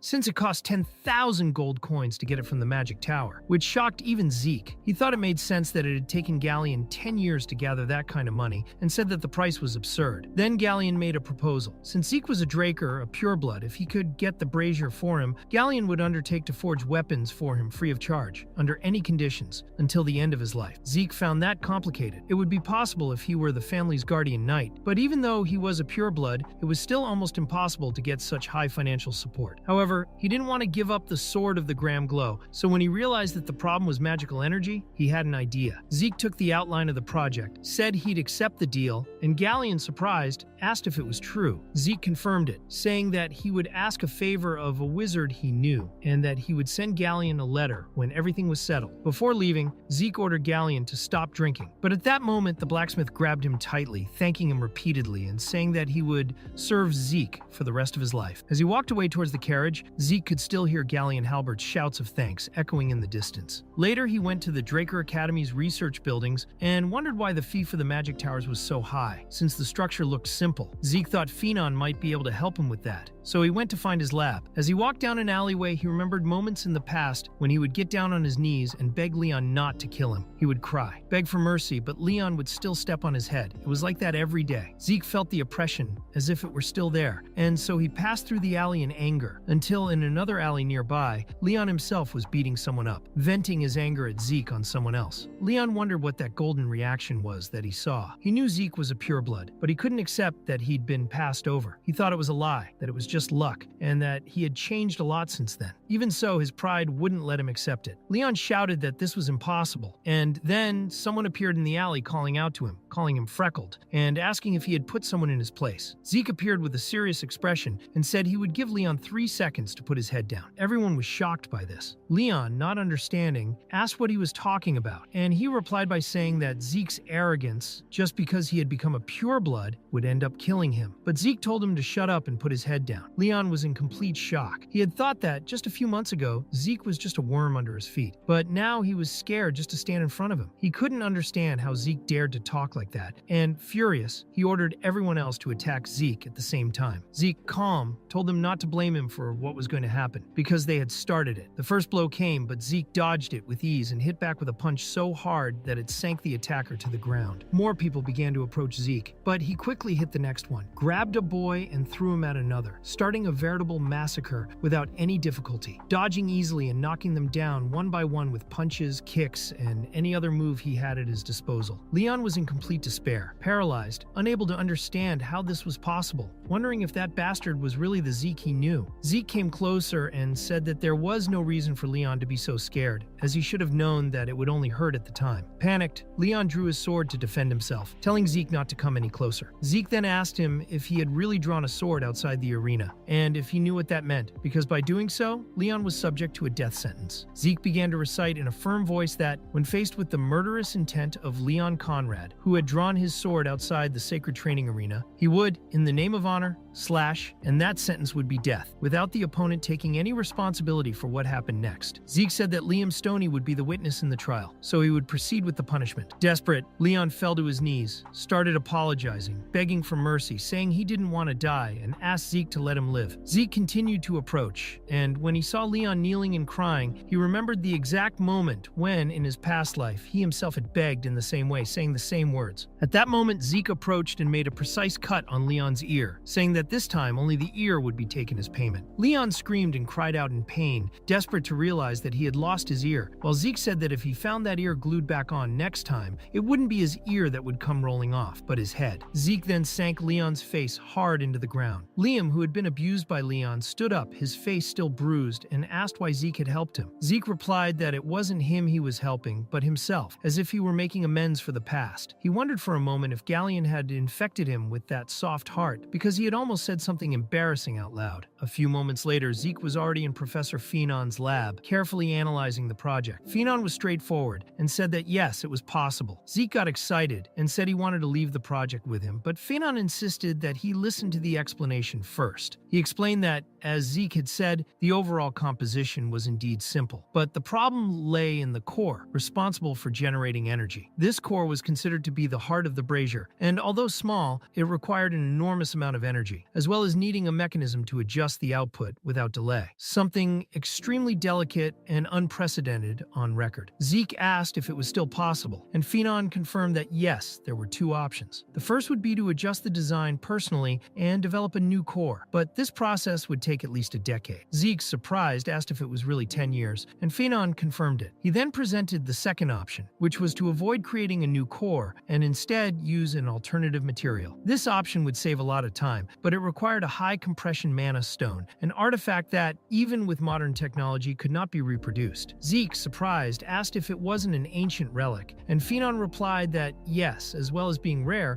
it was extremely difficult to find, even among the ruins. And to get one that would support the project, it would cost around 3,000 gold pieces. Zeke thought that if it was discovered that he couldn't use an aura, he could be expelled from the academy, but even so, 10 years was too long, and 3,000 gold was also a very high price. He began to ponder whether he would have to give up the Radiant Sword, also known as the Gram, and it was explained that most people believed he was an aura user because of what happened at the Rite of Blessing. But in fact, it was just a reaction caused between his ether and the healing ability. The fact was that Zeke didn't yet possess an aura, and it was also explained that ether was considered an extremely difficult power for humans to control, except when used through the special ability called Soul Spirit, which the master had taught him. Zeke couldn't use any skill that required aura, and even with the skill he had, he could only strengthen and move his own body better. Compared to ether, aura was easier to control and much more versatile, which was exactly why he needed his Gram Sword so much. He wondered how he would get a highly compressed mana stone, until Phenon commented that the person who had come up with that design was a true genius, as the design was extremely efficient, and even in the age of golden relics, would be difficult to manufacture. Zeke thought it was true, and wondered how he hadn't thought of it before. So he got up and told Phenon to take care of the project, as he would be back soon. Phenon, surprised, asked if he really wanted it to take him 10 years to do it, but Zeke replied that of course not, because it would bring him a highly compressed mana stone. The context of the Golden Age was then explained, which began after the War of Liberation, a struggle waged by humanity to escape the domination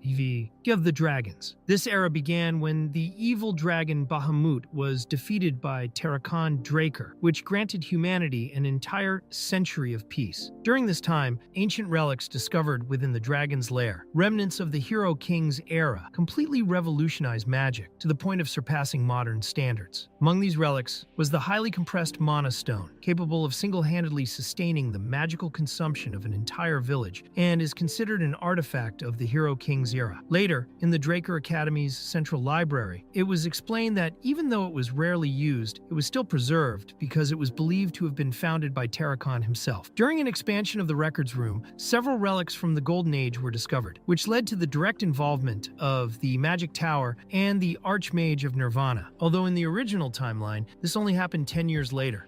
At that moment, Zeke was in the records room, thinking that no one had yet discovered what he was about to find. He told himself that he could search all day and still find nothing, until he decided to activate his Draconic Eye, making the search much easier. It was then that he noticed a strange detail, a tile that was clearly different from the others. He approached it, gave it a few taps, and confirmed that it was hollow, then used the Soul Spirit skill to cut the tile. Zeke thought that this was the only application of the technique he had learned from his master, and as the ether molds itself to the user's will, he was able to apply the cutting property to different situations. However, this skill had its drawbacks, as it required an absurd amount of ether, and he became extremely tired after using it. Nevertheless, he cut the tile, climbed down quickly, and closed the entrance soon after. Down there, he lit a torch and was surprised by the depth and breadth of the place. As he walked along, he heard a strange noise, and as he hid, he wondered who else could have discovered the place, if not him. Peering in, he saw two skeletons, one holding a shovel and the other a pickaxe, which indicated that they had not been created by a lich, but normal people who had died there and been revived by dark magic. Zeke understood the situation and, in the next second, killed the two skeletons with ease, the second of them with a particularly stylish move. Soon afterwards, a system window appeared, informing him that he had earned 2 karma points for defeating the two enemies. He remembered that he earned karma by killing monsters, something he had completely forgotten, and thought that this was a great opportunity to earn points. So he started walking around the place, defeating skeleton after skeleton, earning a point with each fight. After eliminating 20 of them, he had already accumulated 40 karma points. He thought he wanted to spend these points on something really useful. The beginner's book cost 45 points, the minimap cost 20, and the Devour skill cost 50. As he could only buy one thing at the moment, he decided on the minimap. The system confirmed the purchase and activated the skill. Suddenly, Zeke was able to visualize the entire length of that underground underground location and said that it was similar to the magic map. He noticed a different symbol and asked the system what it was. The system replied that the map had been converted from 2D to 3D, and a complete and detailed hologram of the underground structure appeared before him. Zeke said that was exactly what he was talking about because it was incredible. He then asked why one of the rooms on the map was a different color. The system responded by asking him if he would like to trace a path to the marked location, informing him that this was the warehouse. Zeke, curious, thought that this mini-map was really amazing and agreed to make the route. The map then projected the exact route to the warehouse for him in great detail. Zeke commented that it was wonderful and that with this feature, he would never get lost again. Later, he finally arrived at his destination and wondered how he would get through the doors, because he knew that simply pulling them open wouldn't help. When he left his hand resting on the surface for a while, the door reacted with a slight magical glow, revealing that a security spell had been activated. Zeke understood that that spell was probably the reason for the Archmage Nirvana's involvement 10 years later, and thought that if he hadn't been wearing those special gloves, he might have lost his hand at that moment. He concluded that he wouldn't be able to get through that spell on his own, so he asked the system how to open the door. The system replied that it would connect Zeke to the security system. The system tried to deactivate the spell, but was unsuccessful, so it started the manual activation process. Zeke wondered if the system had actually answered him directly, and the system confirmed it, asking if Administrator Zeke Draker had any more questions. Zeke was surprised to realize that he could actually talk to the system, so he asked why he had gone back in time. The system replied that it couldn't give him that information. Zeke asked what the system administrator was, and again, the answer was that that question couldn't be answered, as well as who had created the system. Zeke mentally complained that the system wasn't answering any important questions, so he just told it to open the door. The system confirmed the administrator's request, and at that instant, the door to the Dragonslayer's tomb depot opened, making a loud, heavy noise. Zeke, on seeing the gigantic interior of the place, commented that everything was really impressive and wondered if all those objects in front of him were treasure chests.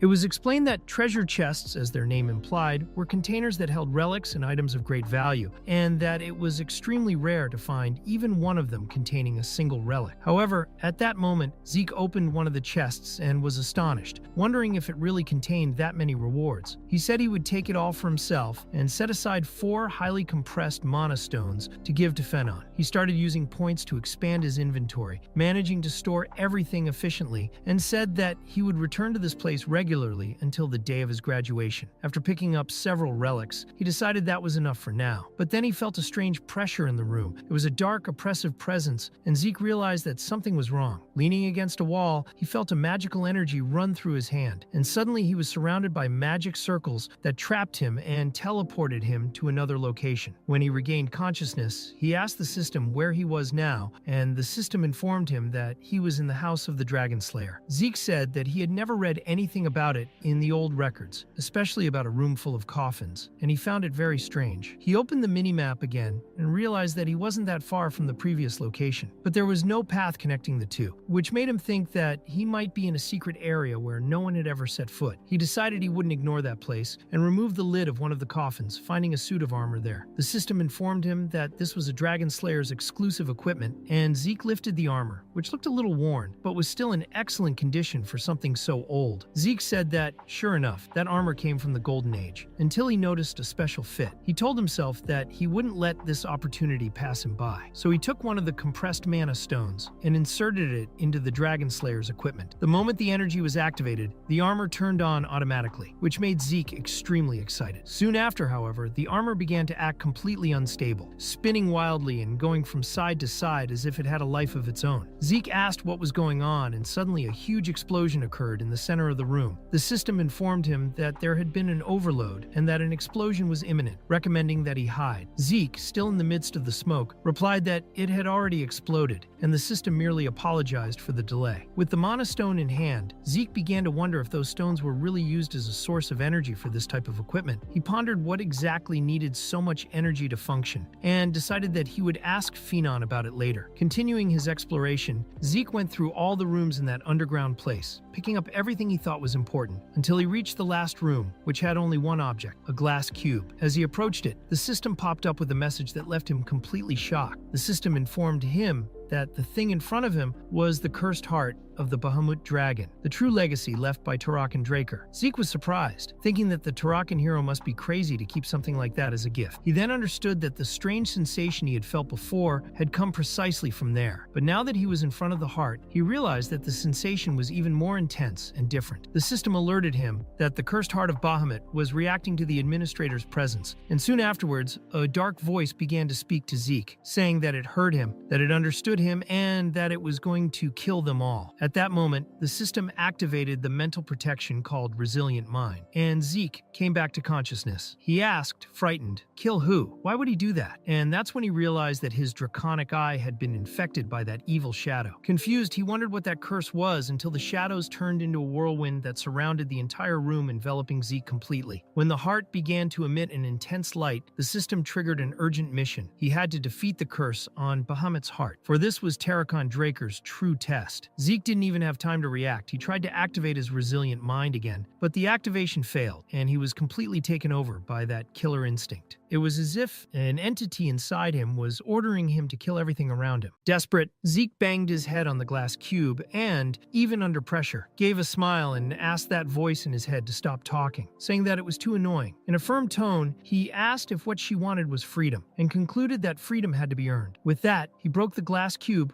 where her heart was sealed. The system immediately notified him that Bahamut's heart curse had been defeated and that he had successfully completed the urgent mission. Zeke, exhausted, thought that the situation could have been much worse. He noticed that his defensive ability had failed in the middle of the crisis, and at that moment his body was being healed automatically. But at the same time, the system reported that he had begun to absorb Bahamut's own heart. Without understanding, Zeke saw a beam of light come out of his heart and straight into his chest. The pain was immense. He wondered what was going on and soon understood that it was pure dense mana violently penetrating his body. Feeling his body being destroyed from the inside out, Zeke knew he had to do something, so he accumulated ether inside himself and activated the soul's spirit, using the ether as a seal to try to contain all that mana. He thought he could use the ether to seal that mana like a hole, locking it inside his own body. Just then, however, another explosion occurred, shaking the whole room. When the smoke cleared, a huge crater had formed, and even though he was wounded and in pain, Zeke was still standing. He muttered that he had apparently survived. In the center of his chest, what remained was a glowing mark with the symbol of a dragon. Looking around, he saw the complete destruction of the room and noticed that the heart of Bahamut had disappeared. Thinking back, he concluded that that mana really came from the original Bahamut. Looking at himself in the reflection of the broken glass, he noticed the symbol on his chest and wondered if that was Bahamut's mana seal. Soon afterwards, the system confirmed that he had successfully absorbed the heart of Bahamut, and this left him even more shocked. His body constitution had changed completely and was now classified as a divine body. And at that moment, he could only control 5% of the power he had sealed with the ether. As a reward, the system informed him that he now had the right to open the Tarakan library. Zeke, his heart still racing, wondered what the hell it was he had just received. Zeke said that he would read everything more carefully later, but that for now, he just wanted to get out of there. However, he stopped for a moment and said that, except for that particular window, he wanted to read it more. He commented that it seemed his ancestor had been very generous with him. Then the system appeared and asked if he would like to receive the gift of Tarakan's death, and informed him that this gift would now be revealed to Zeke, who was completely terrified, not knowing what to say. Later, back at the Platinum Mansion, Zeke was putting away everything that, according to him, he had picked up while taking a look at his status window. Now his title had changed. He was no longer just the one who had received the blessing of the Elder Dragon, but the direct descendant of Tarakan Draker, which granted him the authority of draconic control and the divine body, as well as several new abilities that had been unlocked. Among these abilities was the draconic ability Enchantment, which allowed Zeke to put power into his words. He commented that a lot had been added, but thought that the enchantment skill could only be used when he got stronger. It was also explained that his authority skill gave him total control over the dragon species, allowing him to summon and command them freely, obeying his every command. His constitution skill, the divine body, informed him that his body could operate at the highest level, drastically increasing both his combat learning capacity and his ether transfer rate. Zeke thought that, even with these descriptions, nothing was entirely clear to him. But then he remembered the window related to Tarakan's gift. He asked the system to open it again and look closely at the title, Tarakan's Secret Library. The system asked him if he would like to be directed to this region, and if he did, he could mark it on the map and generate a route. Zeke accepted, and looking at the map, wondered if that place wasn't Valhalla Academy. The system then explained that Valhalla Academy was one of the most prestigious knight training institutions locations in the world, but individuals who were not administrators could not see it, let alone enter it. Zeke thought that, for him, it was still impossible to enter Valhalla, and that initially he didn't plan to get involved with that place. But if there was anything to do with Tarakon's gift, it might be worth reconsidering. He thought that, in the end, he would have to remain part of that cursed family. At that moment, he opened the quest book for beginners, and the system informed him that the tutorial for the low-level administrator would begin soon. Once the tutorial was completed, missions would be released to stimulate his growth, and each mission would yield rewards. Zeke thought it sounded like a quest system, like those for guilds or mercenaries, but wondered what exactly this tutorial was. The system then informed him that the tutorial was about to begin. Suddenly, a hologram began to form around him, and soon Zeke found himself in a virtual space, isolated and completely dark. He wondered if he had been teleported like before, but felt that this time it wasn't the space around him that had changed, but he himself. Inside that environment, a figure appeared in front of him, revealing itself as 3 huge orcs, all ready to kill him. The system displayed a message informing him that he would have 60 minutes to defeat the monsters. Zeke understood that this tutorial was like a simulation created by the system for him to test and exploit his own resources, as if it were a practical lesson. Without wasting any time, the 3 orcs attacked at the same time, creating a huge explosion of impact. But Zeke activated the light steps and, with his continuous cuts, destroyed them with precision. He literally minced the orcs, cutting them into such small pieces that he mentally joked that all he had to do was saute them in olive oil. He thought that his claymore was much lighter than before, perhaps as a result of his divine body, and believed that, in that state, he could easily defeat a purple knight. The system announced that he had completed the tutorial, and, in an instant, the virtual environment returned to normal. Zeke commented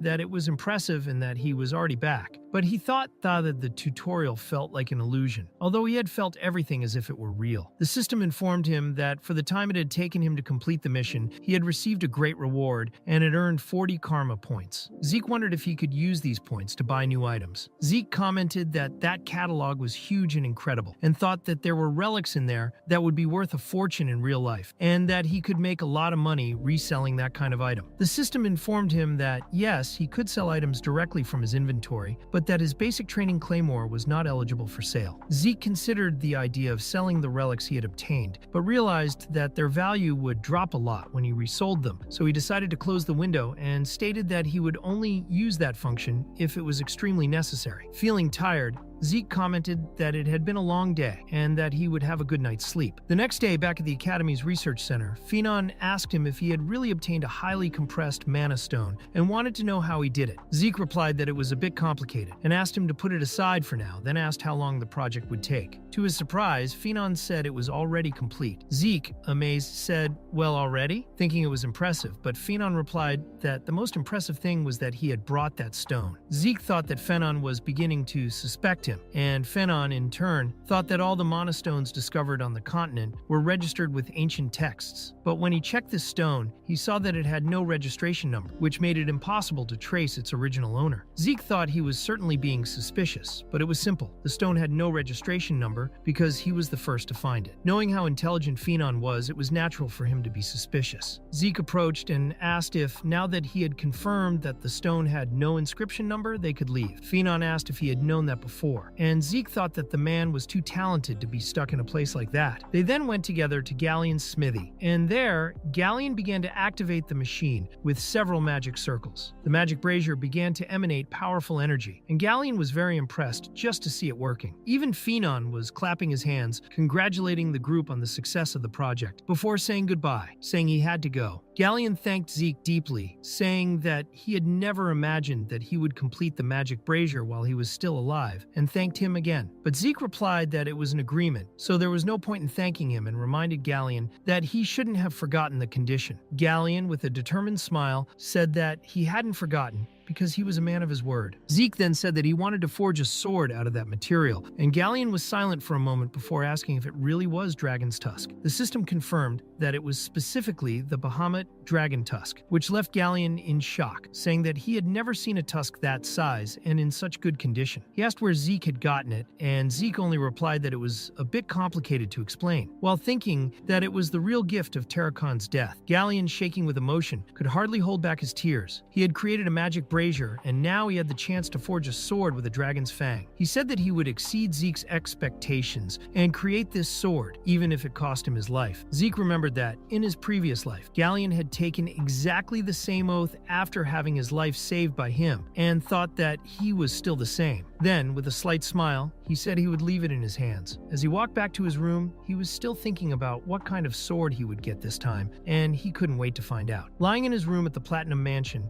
Zeke commented that he had gone to a lot of trouble just to make a sword. He remembered his duel with Duke, and noticed that it had been a week since he had received his note. He thought that sooner or later something would happen, and it was at that very moment that Duke appeared in his room, asking why he hadn't come to him. Zeke began to shake completely, and Duke demanded that he tell the truth straight away. Zeke, still nervous, said that he had only followed what Duke himself had said, that he should only go there if he wanted to challenge him again, and that since he didn't intend to, he didn't go. Duke approached with a cold stare, grabbed Zeke by the collar, and ordered him to tell the truth. Then he simply threw him through the dormitory window, and Zeke, falling through the air, could only think that it was too high and that he was going to hit the ground. The moment Zeke clung to a balcony to try to escape, the Duke grabbed him by the neck and asked if he really had no intention of challenging him again, because the Duke knew that Zeke understood very well what his true intentions were with that summons, just as he also knew Zeke's intentions, who didn't even show up after reading the message he had sent, which irritated him deeply. The Duke said he would give him 5 seconds to tell the truth, and Zeke, trying to ease the tension, replied that the Duke was very funny. But the Duke continued to count down the seconds. Zeke then changed his tune and asked him if he hadn't been hiding his true identity all this time. After all, he really was Dexter the gardener. The Duke gave a little smile and threw Zeke back into the room with force, saying that he was right, because yes, he had once been a Black Knight of the Drakers, known as Duke Draker. Zeke, in a very formal way, declared that for having disrespected a family member and an honorable Black Knight, he apologized from the bottom of his heart. The Duke asked if he had already planned the whole act, and Zeke responded by asking why he said he had once been a Black Knight, as if he wasn't anymore. The Duke confirmed that he had, but said it didn't matter now. Zeke, curious, commented that he knew it was possible to go up in rank, but he didn't know it was possible to go down. The Duke sat down and asked him to stop joking around. Clearly trembling, the Duke showed that there was more to the story. Zeke respected the moment and said that since the Duke had revealed his truth, he would tell his too. The Duke then said that Zeke already knew his identity, and that was why he had pushed him so hard to become his apprentice. Zeke replied that yes, that was exactly it. The Duke, unable to believe his face, said that it was fine, that he would accept Zeke as an apprentice. Zeke, surprised at how easy it was, thought it would be more difficult, and decided not to give himself a chance to regret it. So he formally declared that, as a cadet, he wanted to become an apprentice to Duke Draker, the Honorable Black Knight, saying everything in a speech so ceremonial and long that it left the Duke bored. The Duke said that nobody used that kind of vow these days, but Zeke said that culture was essential to a knight's virtue. The Duke, laughing, commented that Zeke was a snake, and he replied that he would take that as a compliment, but then took the opportunity to ask his new master a question. The Duke, embarrassed at being called master, then allowed him to speak. Zeke asked what had made the Duke accept him as an apprentice, since he was famous for never accepting anyone, not even geniuses, with the exception of Andre, who was known as the genius of the century. However, he had accepted Zeke without resistance, which made him wonder if his potential had surpassed Andre's. The Duke returned the question, wondering what Zeke thought of it. Zeke, teasing, asked if it was because he was the genius of the family. The Duke said that he needed to work on his confidence, and added that if it had been down to talent, he would have chosen Reyna. But what made him choose Zeke was his tenacity. He explained that talent is not the only thing needed to become a Red Knight or a Black Knight, because the most talented, who never face difficulties early in life, fall easily at the first adversity. Zeke thought that this was the purest truth, since many of the most lauded geniuses, who seemed destined to reach the level of Red Knights, not only failed to reach this milestone, but also remained stuck at the level of Blue Knights. The Duke stood up and said they could stop chatting, because it was time for the first lesson. He ordered his new apprentice to follow him to the underground gym hidden inside the greenhouse. Zeke commented that he had never heard of that arena, and began to wonder what the Duke wanted to do with him there, as he had already been running around in that place for 3 hours, and the Duke still hadn't said a word. Suddenly, the Duke ordered him to stop. Zeke, exhausted, asked if he didn't need to run anymore, and the Duke replied that he wanted to ask him a question. Zeke, still panting, asked what he wanted to know, calling him Little Master. The Duke appeared behind him in the blink of an eye and said it wasn't much. He tried to grab Zeke's hands, but Zeke managed to escape and quickly backed away. The Duke, with a serious expression, asked what was wrong with checking his pulse, making Zeke suspicious. The Duke then said that he had known there was something strange about Zeke from the start, especially from the moment he healed quickly. Then during the duel inside the greenhouse and, later,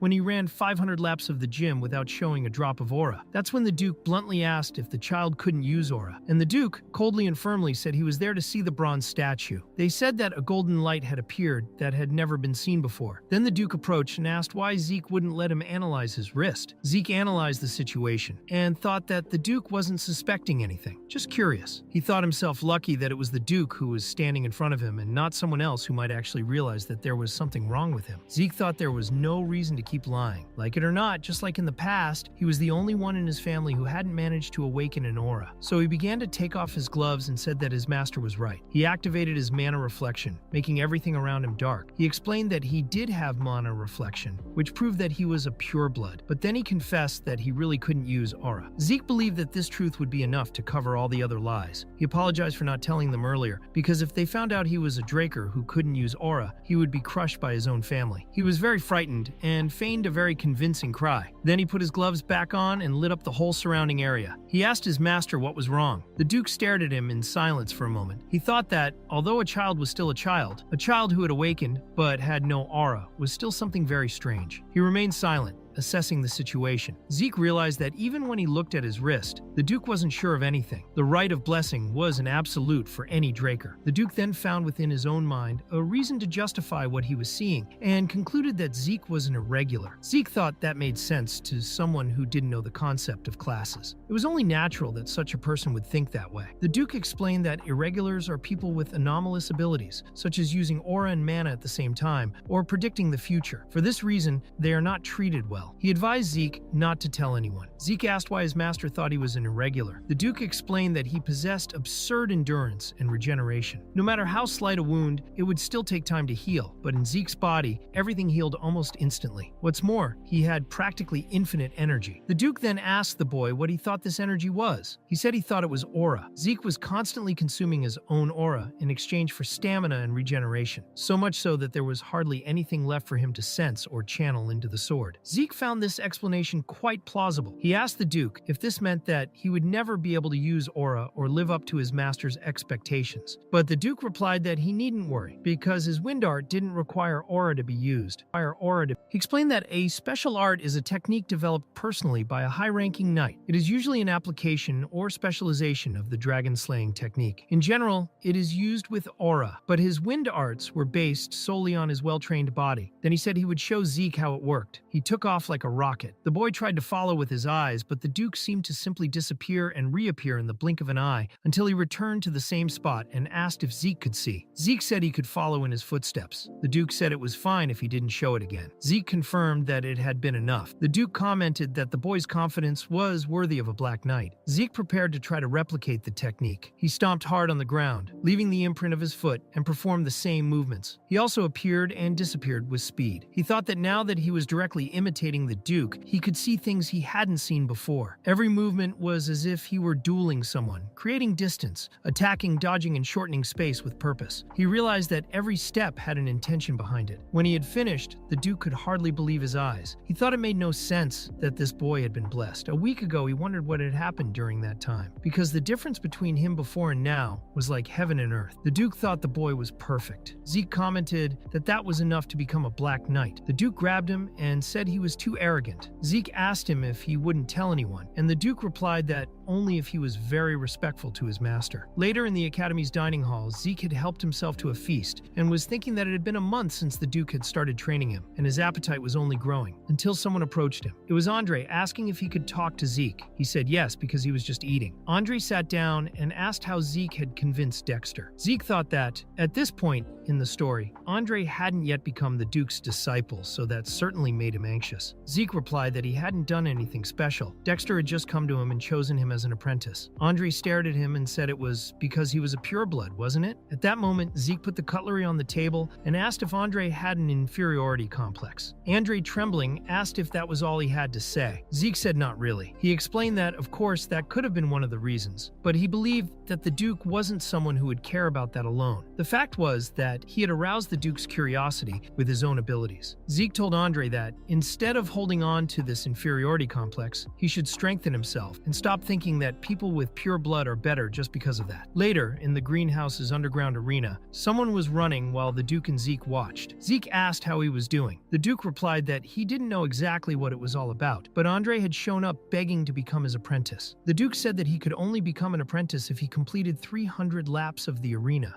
without using an aura. The Duke commented that despite everything, he was really trying, and his tenacity was impressive. Zeke had thought that this guy just looked like a nerd, but now he saw that he had a lot of guts. Until one day at the academy, the students were curious about what was going on. Everyone had been summoned, and the reason soon became clear. It was the day of the Patriarch's visit. A luxurious carriage was approaching, and everyone made formal preparations for its arrival. The dean of the academy instructed the students and went to the carriage to welcome her. Slowly, someone came down and said that it was good to see Howard again. Howard bowed to the Draker Patriarch, and all the students bowed their heads in respect. When the clock struck exactly noon, the Patriarch straightened his cape, put his hand on Howard's shoulder, and said that he always worked hard. Howard replied that that was nothing compared to the Patriarch. The Patriarch said that he really was someone who understood everything. That was the Patriarch of the Great Draker House, Arthur Draker. The dean suggested they go inside, but Arthur interrupted his speech. Everyone wondered if the Patriarch was approaching, until he struck a dramatic pose, opened his arms, and spoke to all the assembled dragon slayers. He said that everyone there was the future of the Drakers, and that they needed to train and train even more if their development was to be worthy of their lineage. Everyone responded with a strong, "Yes, Mr. Patriarch." Under the hot sun, Arthur then said that they could now enter.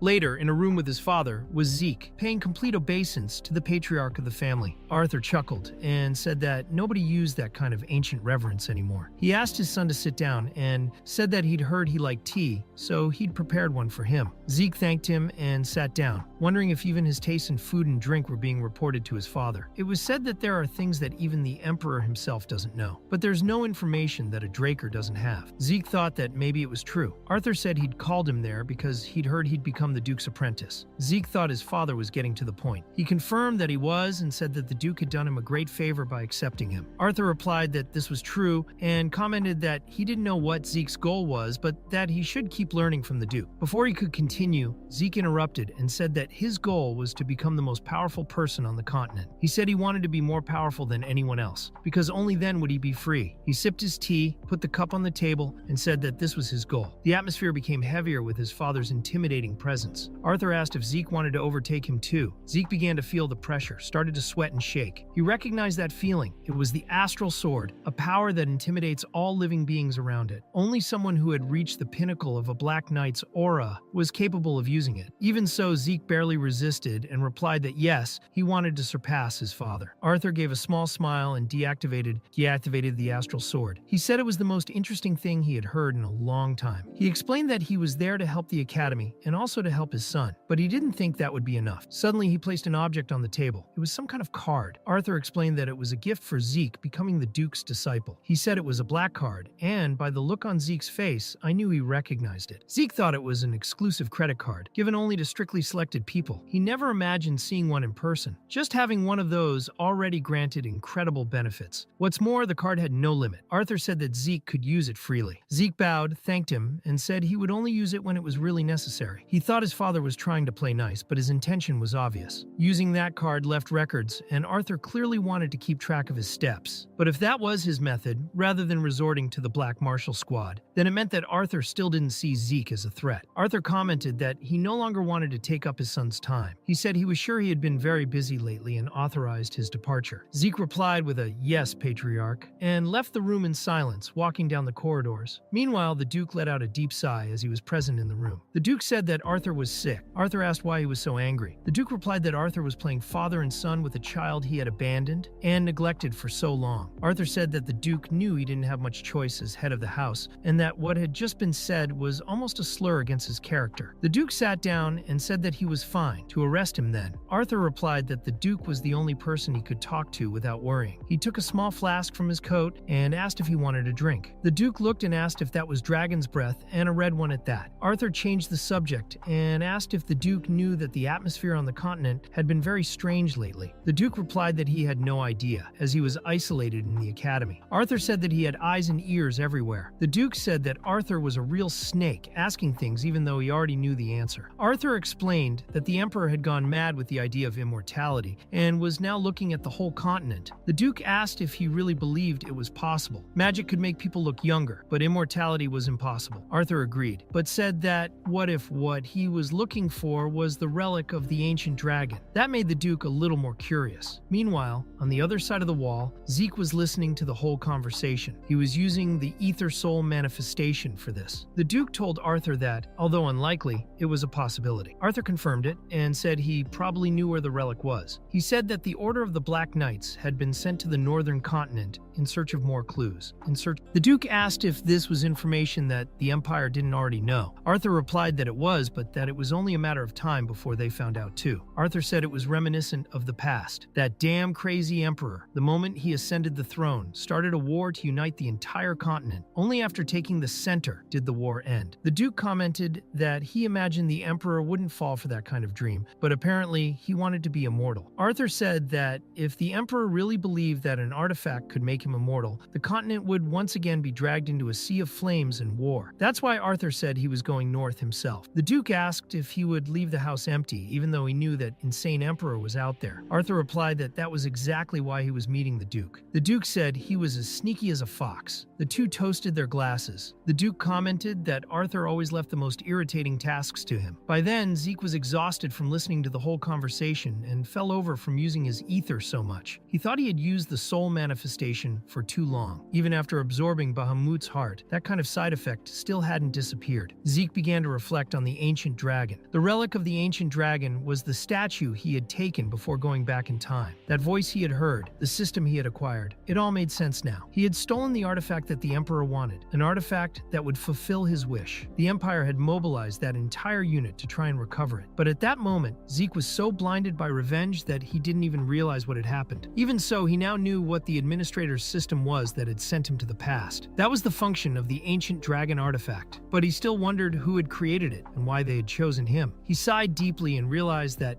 in the end, he now had even more questions than before. After a while, the Duke left the room and commented that it had been a good drink with Arthur. Arthur replied that he was counting on him. After they parted in the corridor, Arthur stopped and stared suspiciously at a door. Meanwhile, Zeke continued to think about the artifact. Suddenly, he felt something strange. His father opened the door and began to search the room, but Zeke had already disappeared. He had jumped out of the window to avoid being seen. Later, Zeke was training in the arena when Decker approached him, apologizing and saying that there was a crazy student who wanted to meet him. He asked if he should send him away or let him in. Zeke wondered who it was. After all, he had no friends. When he was allowed in, he realized it was Liam Stone. Zeke wondered what Liam wanted. Liam said he wanted to go with him. Zeke remembered the time he saved Liam from Leon. He asked what exactly he wanted. Did he want to become his subordinate? Liam bowed his head even lower and said yes. He called Zeke my lord and said he wanted to serve him. Zeke asked about Jaqen. Liam replied that he had been abandoned by him. He said he really wanted to go to Valhalla. Zeke thought that, just like in his past life, Liam still desperately wanted to go to Valhalla. But why was he so obsessed with this place? Liam was on his knees, begging Zeke. Zeke asked him if he was stupid. He told him to ask Tarun, or the Amends, I don't know, for help. He explained that he wasn't from a supporting family, and that he couldn't help anyone get into Valhalla. Furthermore, he asked why he should believe Liam. To be honest, Liam could well be a spy sent by Jaqen himself, couldn't he? At that moment, Liam pulled out a dagger, prepared it with his power, but instead of attacking Zeke, he cut off his own ear. He said that it was natural for Zeke to doubt him, so he would prove that he would do anything. If Zeke didn't believe him, he would even cut off his own foot. Liam declared that he wanted his life to be in Zeke's hands. Zeke stared at him and remembered what he had done to Leon. He had ripped Leon's ear off, and now Liam was repeating the gesture of his own free will. Liam begged Zeke to take him with him. Zeke remembered when, in his past life, he had knelt before his master. He had also begged, saying that he wanted to become the most powerful person in the world and asked to please be trained. In the present, Zeke reflected for a moment. Then he threw a sword in Liam's direction. He didn't even try to dodge, but the sword didn't hit him. Zeke said it was simple. If Liam could land a blow on him, then fine. He'd accept the offer. Liam was very grateful for the opportunity. After a while, Liam treated his injuries and returned to the arena to face Zeke. He thought that landing just one attack would be easy, considering that he was also an aura user.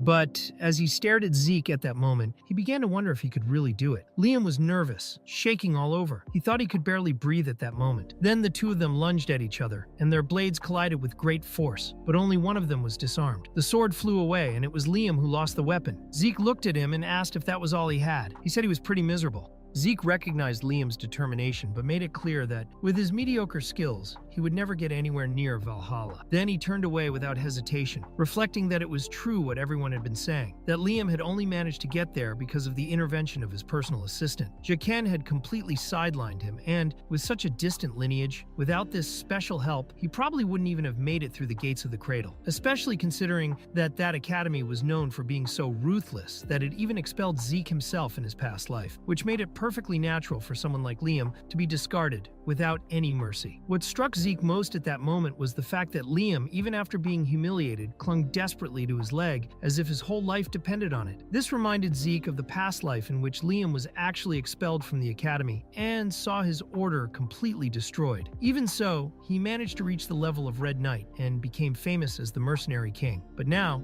in front of him, that same boy was begging for another chance. Realizing that Liam wouldn't give up easily, Zeke decided to offer him a chance, but he imposed a cruel condition. He said that if he ordered Liam to become mute, he should cut out his own tongue. If he ordered him to go limp, he should cut off his own leg. Then he ordered him to cut off his own right arm, which left Liam in shock, not knowing if it was serious or a provocation. While he hesitated, not understanding what to do, Zeke just watched in silence. He thought that this order was the same as saying that he could no longer be a swordsman, and if he had the slightest bit of common sense, he would never do that. If he couldn't comply with this absurd first order, he'd better give up soon, so as not to become a nuisance later on. To his surprise, Liam stood up, devastated as he was, drew his sword with trembling hands, and threatened to cut off his own arm. This forced Zeke to intervene at the last second, breaking the blade with a single blow and holding Liam by the collar, as he questioned whether he had gone completely mad and had actually carried out that order. As Liam didn't reply with words, he just looked at him with watery eyes and said that missing that chance would be worse than losing his arm. Zeke, still holding him tightly, made it clear that if he repeated such madness, he would be abandoned without mercy. Liam, upon hearing this, was surprised and asked if this meant that he had been accepted, but Zeke, impatient, ordered him to pack his things quickly or he would be left behind. This made Liam agree on the spot and call him Lord and Master, ready to follow him to the end without hesitation. Later, the two of them were sitting in one of the most luxurious dormitories in the academy, enjoying a hearty meal. Liam, his ear already restored thanks to a rare potion, wondered if it was right to use such a valuable item for something so small. Zeke replied indifferently that it was just an investment in his own mercenary and there was nothing special about it. But he kept thinking about the answer Liam had given, when he had said that there was something more important than his right arm, more important even than his own life. When asked what this precious thing was, Liam explained that it was his mother. He said that a few days after being rejected by Jaqen, he learned that she had fallen seriously ill. Although she had stabilized for a while, her body was now covered in small pink spots, and she grew weaker every day. The village healers were unable to identify the illness. Upon hearing this, Zeke took out a piece of parchment and began to write down all the symptoms described by Liam, from the pink and red spots to the recurring fevers and intense weakness. By comparing this information with what he knew, he recognized that the signs matched perfectly with a devastating plague that would emerge in 5 years' time. It was known as the pink disease, a highly contagious illness with an extremely high mortality rate that would kill thousands of people across the continent. Even though there was still no cure at the time, Zeke knew that in the future a radical treatment would be discovered that would save countless lives. This made him realize that Liam's motivation was legitimate. His insistence on entering Valhalla was not just a personal dream, but a desperate attempt to save his mother's life. Students at the academy received state-of-the-art medical treatment not only for themselves, but also for their families. With access to the most advanced medicine on the continent, Zeke revealed to Liam that he had developed a simple method to create an effective remedy for his mother's illness. He said that, with the right recipe, even ordinary village healers would be able to produce it without too much difficulty. This made Liam deeply grateful, although he was still puzzled that Zeke had never said the name of the illness, and yet knew exactly what it was. Zeke silently remembered the alchemist brothers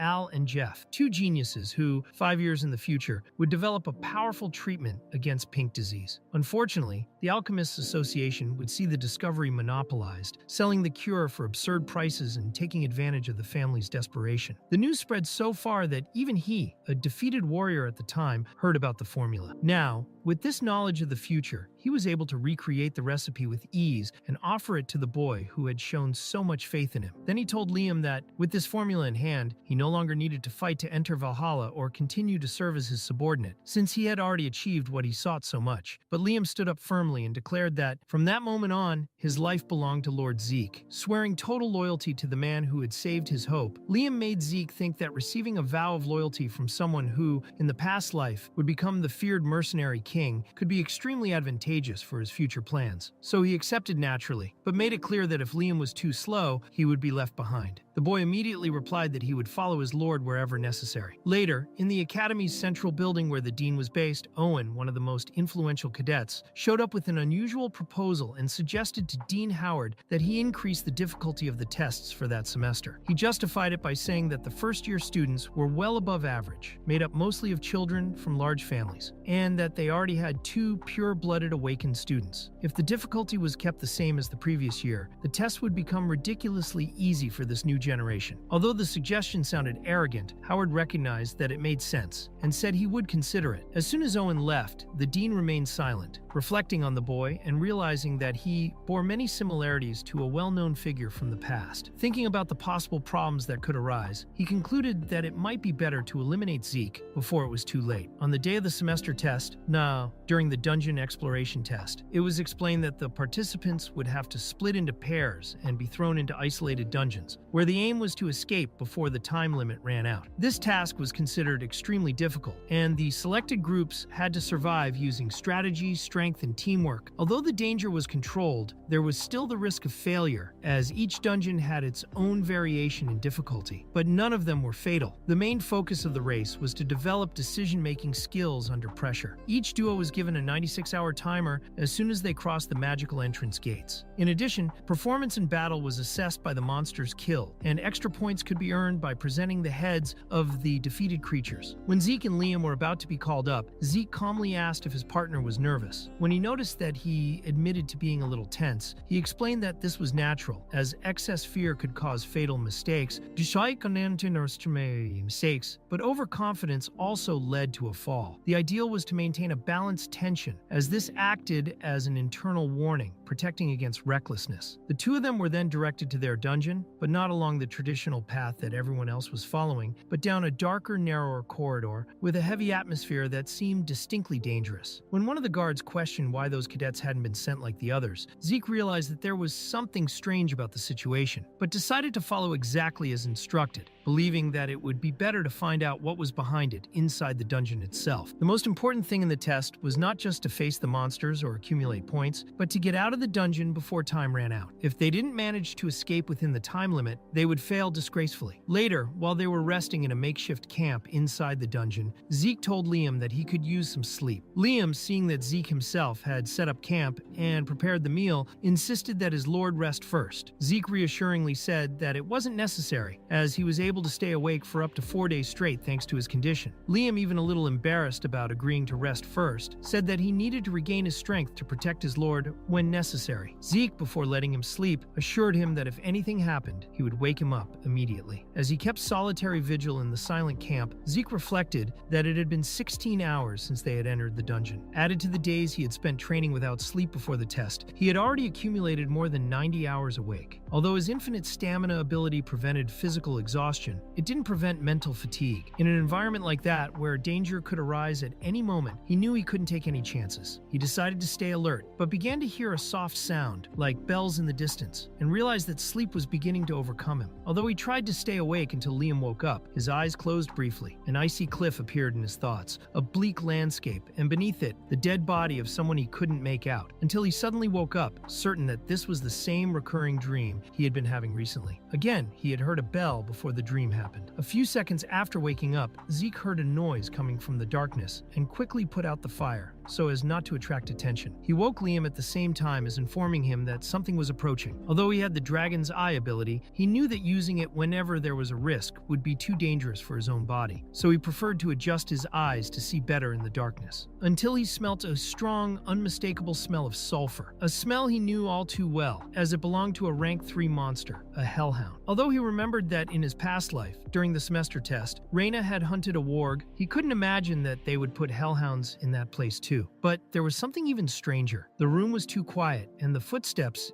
he heard were too heavy to come from a simple dog, since even the leaders of these creatures didn't weigh that much. He thought it might be a mutant. The next moment, Zeke was completely surprised by the sight before him as a colossal creature appeared before them. Before he could think, he had to dodge a blow that completely destroyed one of the dungeon's walls. While Liam worriedly asked if his lord was all right, Zeke analyzed the situation and concluded that the whole thing was probably the work of the Zimmons. He wondered what their plan was this time, since the monster that appeared there wasn't the expected hellhound, but a much larger creature that had devoured him and was holding a huge wooden club. Liam, recognizing the creature, confirmed that it was a troll. It was explained that trolls are classified as rank 1 monsters, dangerous enough to devour hellhounds as if they were simple snacks. In addition, the blood of a troll was a valuable raw material for advanced regeneration medicines, which made this encounter even rarer and more dangerous. Without hesitation, Liam positioned himself in front of Zeke and declared that he would cover his lord's escape. But Zeke coolly rejected the idea, saying that he would never abandon a subordinate. So he positioned himself next to Liam, standing back to back as he had complete faith in his efforts and abilities. With this strategy, they decided to use all their strength together, with Zeke starting the attack with swift slashes to the troll's upper body, while Liam aimed precisely at the tendons in his legs. Zeke, observing the boy's movements, was impressed, because even though it was Liam's first real fight, he not only managed to wound the monster, but also hit all the vital points with precision, which showed that he had studied monsters on his own in that time. Even so, that wasn't enough to stop the creature, which had an extremely high regeneration capacity. At a critical moment in the battle, Liam was almost hit by a direct blow from the club, but Zeke, acting quickly, cut the tip of the weapon in half, protecting his ally and ending the exchange with a comment that, for a first fight, Liam was doing very well. Attacking the troll's tendons had been the best possible decision, although simple cuts were not enough to defeat this type of enemy, as regeneration was too intense. It would be necessary to strike with enough force to overcome the limits of the creature's healing. When the enraged troll dropped his destroyed club and went for hand-to-hand combat, Zeke analyzed the situation and concluded that that final blow was something Liam couldn't pull off yet. So he decided that he would finish the job himself. After a few moments of intense confrontation, the troll finally fell dead in front of them, showing that, against all expectations, the two of them had together defeated what seemed to be an impossible opponent. After defeating the troll, Zeke was rewarded with 30 karma points for subduing a high-ranking creature. He quickly told Liam to take the monster's head, explaining that it would be worth a lot of points in the test evaluation. But before they could go on their way, the system appeared unexpectedly, notifying Zeke of a sudden mission called Two Birds with One Stone. In it, he would have to hunt down 100 monsters of 10 different species within the same dungeon, with a deadline of just 72 hours to complete the challenge. If he succeeded, the reward would be double the karma points, which Zeke was excited about, as he had already killed 14 monsters belonging to 2 different species. The system also warned him that non-hostile monsters would not count towards the objective. Then the mission timer was activated, making it clear that he now had 2 simultaneous counts: 79 hours left to get out of the dungeon and 72 hours to complete the subjugation mission. Zeke, analyzing the situation, understood that killing 100 monsters wouldn't exactly be the problem. The real challenge would be to find 10 different species, because as that dungeon was originally used for testing the Draker family cadets, it was very common for it to contain no more than 4 or 5 types of creature in total. This would make the mission practically impossible under normal circumstances. However, taking into account that the dungeon seemed to have been purposely set up as a trap by the Zimmons, Zeke believed that perhaps they had purposely included the necessary 10 species. That's why he decided to take this second mission seriously, because as well as escaping the dungeon, he now also needed to complete this special challenge. Liam, carrying the troll's head on his back, was wearing a special bag that had been delivered with the stopwatch. It was a kind of magical item with expanded internal space, not as big as a real inventory, but enough to store several monster heads safely. So the two of them continued exploring the dungeon while facing various creatures, advancing from battle to battle as the hours passed quickly. There were 64, then 56, 47, 41, and 39 hours left. The bag was already completely filled with the heads of slaughtered monsters, the result of the continuous efforts of both combatants. Zeke, as he walked alongside Liam, asked him if he was getting used to real combat. Liam, still uncertain, replied that he couldn't say for sure. Zeke commented that this feeling was normal, as adapting to the battlefield took time, and even the most experienced took time to deal with the constant tension. At that moment, with only 50 minutes left before they could leave the dungeon, the biggest problem arose. Although they had already killed almost all the monsters they needed, they still lacked a single species to complete the challenge of the special mission. Zeke, frustrated, reflected that even though he had hunted almost every creature in the dungeon, he had only killed representatives of 9 different species. Not even the Zimmons, who had set the trap, had thought of putting in a 10th creature to actually complete the mission. It was at that moment that a huge tremor shook the floor of the cave, and a crack appeared with extreme violence, creating a fissure so large that it threatened to swallow everything around it. Zeke, realizing the danger, ordered Liam to immediately drop the bag he was carrying, because if he insisted on holding it, he would be killed in the collapse. As soon as Liam let go of the rope, the bag fell along with part of the floor, and very nearly, he himself was broken in half. If he had held on for one more second, he would have been dragged into the crevice. Seeing the blood-stained floor, Liam panicked, thinking it was Zeke's blood, but was reassured when he said it was just monster blood, although he didn't explain exactly which monster it was. It was then that Zeke told Liam to just watch, as an immense creature appeared before them that he immediately recognized as the dreaded dungeon worm. It was an extremely rare and powerful underground monster, known to require at least one purple knight to defeat. This confirmed that the Zimmons had indeed prepared thoroughly to eliminate it in there, putting an opponent that should have been impossible to defeat on that stage of the academy.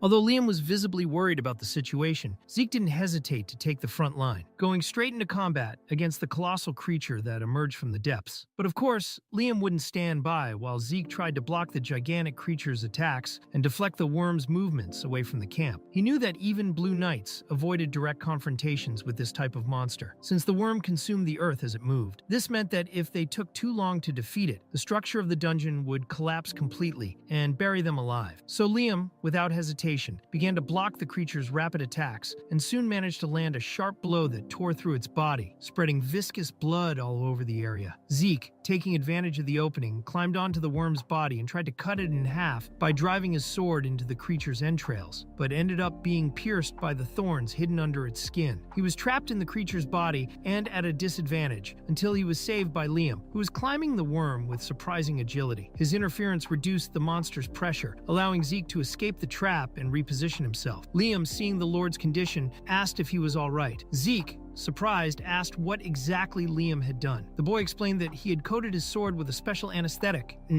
he had prepared, which numbed the worm's movements. Zeke soon realized that one of the main ingredients of this anesthetic was the plant known as belladonna, which in humans only weakens the senses, but for creatures like the worm acted like a deadly poison. He was impressed by the fact that even in such a chaotic and urgent situation, Liam managed to remember the creature's exact weakness, showing quick judgment, adaptability, and courage. Zeke thought that, without a doubt, joining Liam had been one of the best decisions he had made so far. With a plan in mind, Zeke quickly slid across the worm's body while ordering Liam to strike his sword once more with the poisonous substance. The blow was executed with precision, and in that instant, Zeke activated his soul manifestation, channeling all the force accumulated in his body into a single final blow that cut the dungeon worm in half. A spray of blood and guts spread everywhere, and finally the monster fell dead before them, ending the challenge and, at the same time, completing the mission of subduing 100 monsters of 10 different species. Zeke reached a total of 780 accumulated karma points at the end of the test. Meanwhile, outside,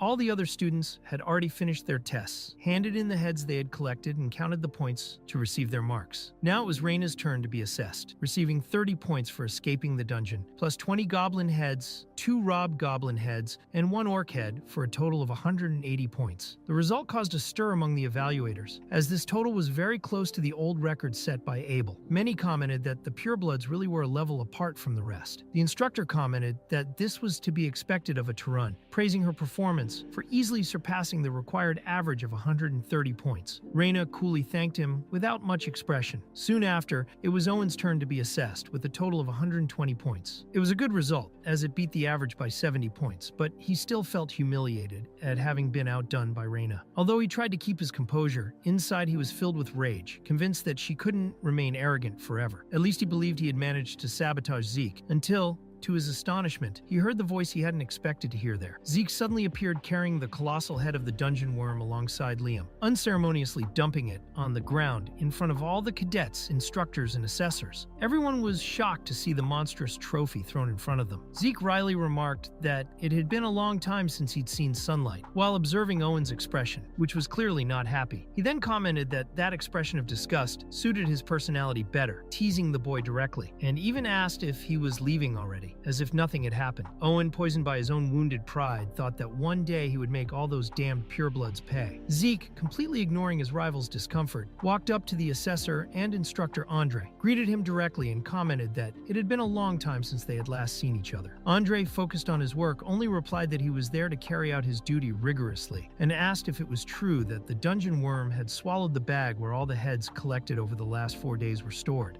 Zeke confirmed that it was, explaining that because of the crack in the ground, they had to drop everything to avoid being crushed to death. Andre, without hesitation, began to dissect the worm's corpse right there to look for the bag. Everyone around was disgusted by the scene, while Zeke, calmly observing everything, thought that even with all the difficulties, he was quite lucky to have survived that extreme challenge, even if in the end, he lost almost all the monster heads he had collected. Zeke didn't want to lose his points, so he brought the worm's head, as there was no other instructor besides Andre who could do the complicated job of dissecting the creature. After some time of work, and with his gloves already completely dirty, the instructor confirmed several monsters had been slaughtered, including gremliums, gobliums, hobgoblins, hellhounds, orcs, and even a troll. Everyone was completely amazed at the number and variety of monsters they had killed during the test. Andre commented that, considering the large amount of blood present at the site, there were certainly dozens of heads, but as there was no way of confirming exactly, he decided to count each species as a single head. Although the troll and the dungeon worm were not originally included in the report due to the difficulty of killing them, he awarded 90 points to the troll and 180 points to the worm, resulting in an impressive total of 368 points. Even the other instructors were shocked, since in their day there were no hellhounds in that dungeon. Some cadets questioned whether this was really possible and whether it was fair to consider the worm as the only test, but another cadet immediately replied that the worm's head alone was worth 180 points. However, no one wanted to face or argue directly with those two, especially after they had killed such powerful creatures as a troll and a dungeon worm. The cadets then began to understand that it was best not to get in the way of those two, especially Zeke Draker. Meanwhile, Zeke noticed that everyone was commenting on him, which was normal, as they used to mock him. But now they looked at him with admiration and even fear. He also reflected that this time, the Zimmons had gone beyond all limits, using one of the Cradle's tests to try to eliminate him directly. Zeke then wondered if this had been Owen's decision alone, but quickly concluded that it hadn't, as Owen didn't have that much power on his own. Someone from the Zimmons with greater authority had probably interfered in the situation, indicating that he was being watched a lot more than he realized. Realizing that hiding his strength was being counterproductive, Zeke decided that he would adapt better to situations like this. At that moment, Reyna approached and quickly told him that he had won that time, then left with her entourage. Zeke was confused, wondering what exactly he had won, but decided to ignore it for now and continued his training later. During his training, he realized that he had finally accumulated enough karma points to unlock the gluttony skill, which was the last skill he hadn't yet acquired. Initially, he had ignored this skill because he considered it rather useless, but now, with points left over, he decided to activate it. As soon as he unlocked the ability, Zeke noticed that the description had changed, revealing that when he was in a state of gluttony, he could eat and digest absolutely anything, converting what he ingested directly into energy. What's more, when he consumed monsters with special bloodline abilities, he would automatically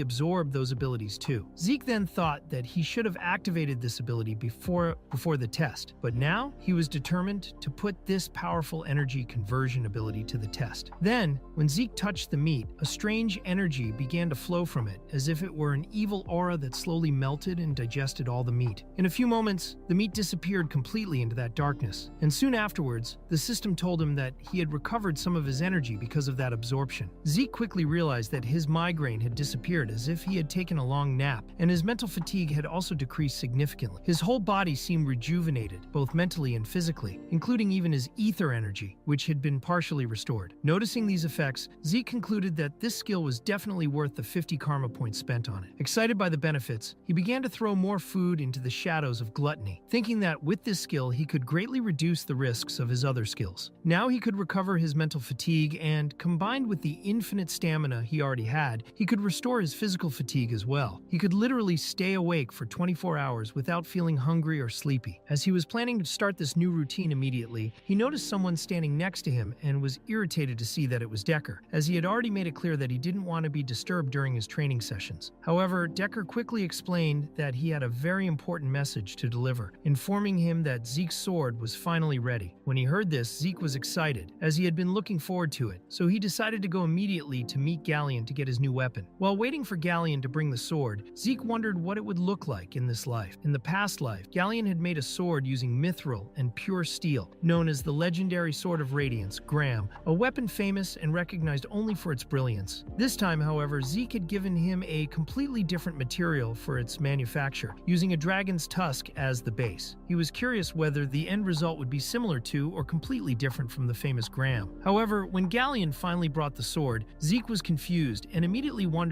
what exactly it was. As he held the new sword, he realized that it looked more like a sword made of crystal than a traditional weapon. The appearance wasn't particularly pretty, and it didn't seem to be sharp at all. When he asked about this, Galleon explained that the shape was deliberate and that he believed the sword would adapt perfectly to Zeke's body and fighting style. Although this explanation might confuse most people, Zeke quickly understood what the blacksmith meant, which made Galleon very happy. However, the blacksmith mentioned that the sword still didn't have a name, as he had found it very difficult to choose one, and then suggested that Zeke give the weapon a name. Zeke was surprised, since in his previous life, it had been Galleon himself who had named it Graham. It seemed that, although only the material used had changed, things were now completely different from the previous life. Appearance, function, and even the name were different. Thinking carefully about which name to choose, Zeke unexpectedly cut himself on the hand, spilling his blood as if it were some kind of sacrifice. Seeing this, Galleon became extremely worried and wanted to understand the reason for such a sudden and dangerous gesture. However, Zeke knew what he was doing. Even though he possessed an extremely powerful healing factor, it was his own ability that caused the cut, indicating that he had enough control to temporarily deactivate his regeneration, thus allowing the wound to remain open. Then, with determination, he let his draconic blood drip slowly onto the sword, performing the ancient ritual of naming weapons, which Galleon immediately recognized as an extremely rare and dangerous dwarven tradition. It was explained that in this ritual, the owner of the weapon infused his blood with energy and aura, letting it fall directly onto the weapon, and then entered the depths of his unconscious mind, where it remained for an indefinite time until he chose the definitive name. Galleon could hardly believe that this boy knew about such an ancient ritual, almost completely forgotten on that continent due to the great risks involved. Meanwhile, Zeke was immersed deep in his own consciousness, carefully thinking that he should choose a single name for his new sword, something that was truly worthy of such a special weapon. Then, as he slowly emerged from the darkness into the clear waters that reflected his mind, he came across the name Stygian Bahamut. Immediately after the decision, the system officially registered the weapon as Bahamut, the Stygian sword. Zeke couldn't believe that he had chosen the name of such an evil dragon, but he understood that this choice came directly from his subconscious, so it wasn't exactly his fault. Later, Galleon was finishing treating Zeke's wounds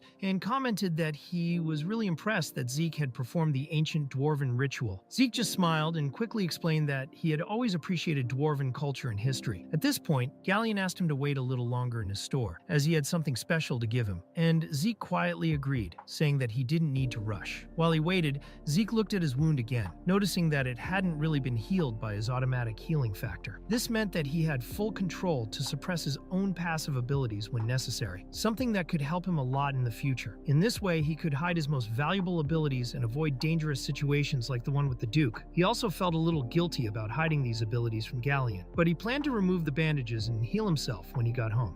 However, at that moment, something even more important was testing the incredible abilities of his new sword, Bahamut, the Stygian sword. It was an exceptional blade, carefully forged with blue flame mana by an extraordinary blacksmith with soul vision, using the most powerful tusk of the legendary cursed light dragon, Bahamut. In addition, the sword was completely indestructible and possessed an ability called aura conversion. There was also a special sealed note in the weapon's description, the contents of which would only be revealed once Zeke had fully unlocked the sword's power. He had never heard of a weapon that grew in power along with its user, and this made him extremely excited and curious to explore its true potential. However, for Zeke, the most important feature was definitely aura conversion, something he had worked so hard for, going so far as to create complex magical circuits specifically for Galleon's work, commissioning a weapon with this special feature. In his past life, a similar ability was precisely what made the Graham sword so special, allowing it to convert mana, ether, or any other type of energy directly into aura. Wielding his new weapon,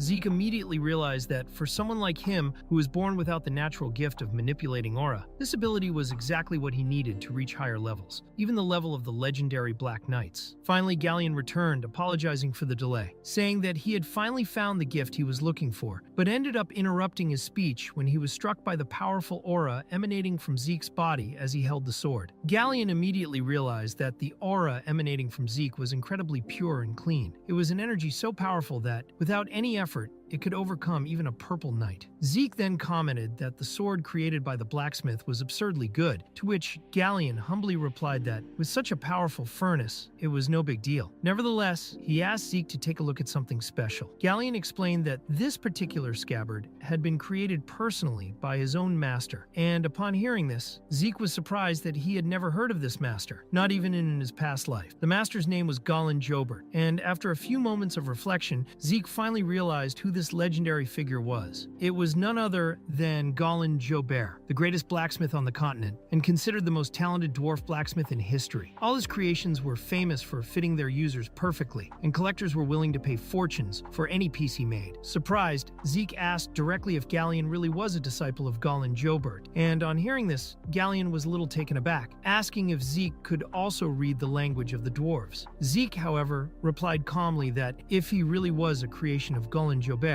that scabbard would not be a simple scabbard. Immediately, Galleon confirmed that this was no ordinary thing, showing a special lock that, when activated, quickly transformed the scabbard into a very resistant shield made of mithril and wyvern bones. This meant that the shield could withstand intense combat without suffering damage, and if it faced anything beyond its capacity, it would automatically return to its original sheath form to avoid destruction. Galleon said that this was still nothing compared to the gratitude he felt towards Zeke, so he decided to give the scabbard as a special gift. Upon hearing this, Zeke jokingly commented that Galleon could easily sell the object to buy a new furnace. However, the blacksmith replied that he would never sell such a precious creation to anyone. Zeke laughed and accepted the gift, recognizing that the blacksmith could get rich quickly if he sold something like that. Upon receiving the scabbard, Zeke immediately noticed that it looked much smaller than his new sword, but since it was the work of the legendary Golan Jobert, he clearly couldn't underestimate it. The moment he put the sword in the scabbard, it adapted perfectly to the size and shape of the weapon. Zeke smiled with satisfaction, as it had gone far beyond his expectations, and thanked Galleon sincerely for the incredible gift, making the blacksmith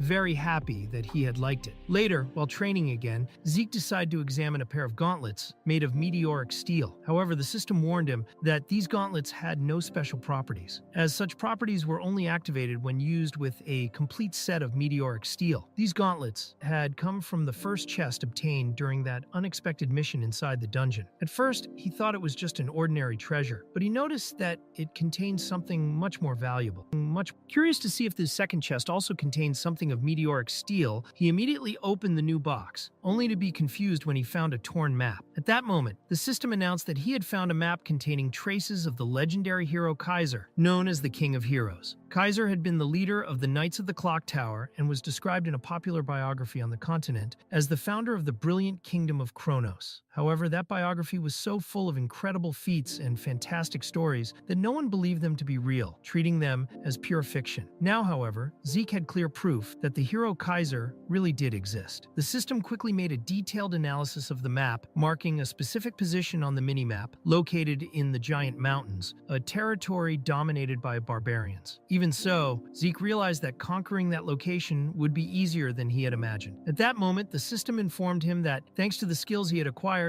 the tutorial was finally complete, thus revealing a new potential mission: the conquest of the secret technique of the legendary King of Heroes, Kaiser. This mission consisted of acquiring a secret technique directly from the ruins where Kaiser had left his traces. There was no time limit to complete it, and the reward promised was simply the authority to administer the system. Upon understanding the magnitude of that reward, Zeke finally understood that the tutorial had only been a preparation so that he could make the most of all the system's features. It was as if he had just stopped crawling and was finally starting to play seriously. Excited by the possibilities, he immediately decided to grab all the available rewards. Before that, he decided to spend all the karma points he had been saving so far, unlocking new skills and evolving the ones he already had as much as possible, fully preparing himself for the adventure he was about to embark on. He thought he still had a lot of points left over, but he didn't know where to spend them now. For the time being, he decided to invest only in using level 2 skills, and in the end, he had 400 points left over. So he activated his dragon scale armor and his draconic claw to test how they performed, and the first thing he would try would be the dragon claw. With just one small movement, he made huge cuts across the arena and realized that it was much better than he had expected. Now he decided to test the armor and hit Bahamut on his own arm. The armor was so powerful that the sword was thrown away. Zeke thought that even though he hadn't used his aura, the sword still flew away as if it were on the same level as full armor. Now he had the dragon's claw for attack and the dragon's armor for defense, which was quite intuitive. Later at the Draker Training Center, they were talking about the semester test coming up soon, but before that they had to practice their auras. The instructor explained some basic rules. Behind him were several training dummies, specially made so that they couldn't be scratched by physical force alone. They could only be damaged or destroyed using aura, and if the student failed to make even one scratch, he would fail the test, and the following test would be considered void, forcing the student to start again from the basics. Then he would call the students up one by one to form a line. Owen thought that the first people were the ones to suffer the most in such cases, but this was similar to the aura training he was used to at home. The Zimmons completely dominated the Academy's education. Even if they were purebloods like Zeke or Reyna, they wouldn't have the same aura control as him. Next up was Owen himself, who used the resonance of the sword. The instructors were impressed, and the senior instructor mentioned that this was to be expected from his family. Owen managed to damage the training dummies very well, being so fast that they could barely keep up with him with their eyes. Soon, he had damaged all the dummies, and one instructor commented that he had done very well and that at this rate he could surpass even Mr. Abel. But Owen wasn't interested in their praise, and the instructors realized that he was a bit rude. As the queue progressed, everyone was very nervous, because they needed to cause at least a little damage so as not to have to start all over again. The instructor realized that many had more difficulty than others, but no student had failed so far. They had all managed to put at least a little aura into the sword, however little. The special class was really different, but there were certainly geniuses among them. One instructor was curious to see how Reyna would do, but she had a special request to make first. She wished to be classified according to the arts of dragon slaying. The instructor mentioned that this grading criterion was only for higher level cadets, and Reyna said she was aware of this. Owen thought that her arrogance would get her killed one day because pouring aura into her sword and being able to use dragon slaying arts were two completely different things. Just keeping aura in the sword already required a lot of concentration, but in the case of the slaying arts, fine and detailed adjustments had to be made to each movement made with the aura. Owen thought that, at best, she'd be able to land one or two blows and then she'd be in trouble because of all her arrogance. The instructor then warned Reyna that she would suffer consequences if she failed, and Reyna confirmed that she was aware of this. The instructor accepted the demonstration, so Reyna put aura into her sword, making everyone apprehensive to see what she would do. Then she simply began to make several wide, powerful slashes using the Dragon Slayer art, and not only did she manage to hit the target dolls, she completely destroyed them all. Everyone watching was extremely impressed, and Owen, as usual, was irritated by this, while Reyna stared directly at the other students. Owen initially thought that she was looking at him with the intention of provoking him, until he finally realized that, in fact, from the beginning, she hadn't been competing with him, but with Zeke, who responded to her gaze with a confident smile. Zeke realized that the field had become a mess after Reyna's attacks, and the way she was staring directly at him, he couldn't just ignore it. So he decided, even without needing to meet her expectations. He asked the instructor that he be judged using the Dragon Slayer's criteria as well, which made the instructor wonder if he was asking for it just because Reyna had done it, while also pointing out that Reyna was a pureblood. The other senior instructor then said that the conditions would be the same, asking Zeke if he accepted, and Zeke agreed. The novice instructor asked why the senior instructor had allowed this, and was told that it was normal for him not to know these details, since he had only just joined. He went on to explain that Zeke had won a bet against instructor Andre, and that Zeke was also a pureblood who had awakened with a single golden light, making him an unprecedented recruit for the Academy. In the last test, he had not only broken the previous record belonging to Cerebel, but also set a new record that was practically impossible for new cadets to achieve, being recognized by everyone as Zeke Draker. At that moment, the system reported that the Bahamut sword had detected an aura conversion, transforming all the energy into pure aura. This was still difficult for Zeke's current strength, but he managed to convert a reasonable amount, enough to start his demonstration. Upon assuming the first stance,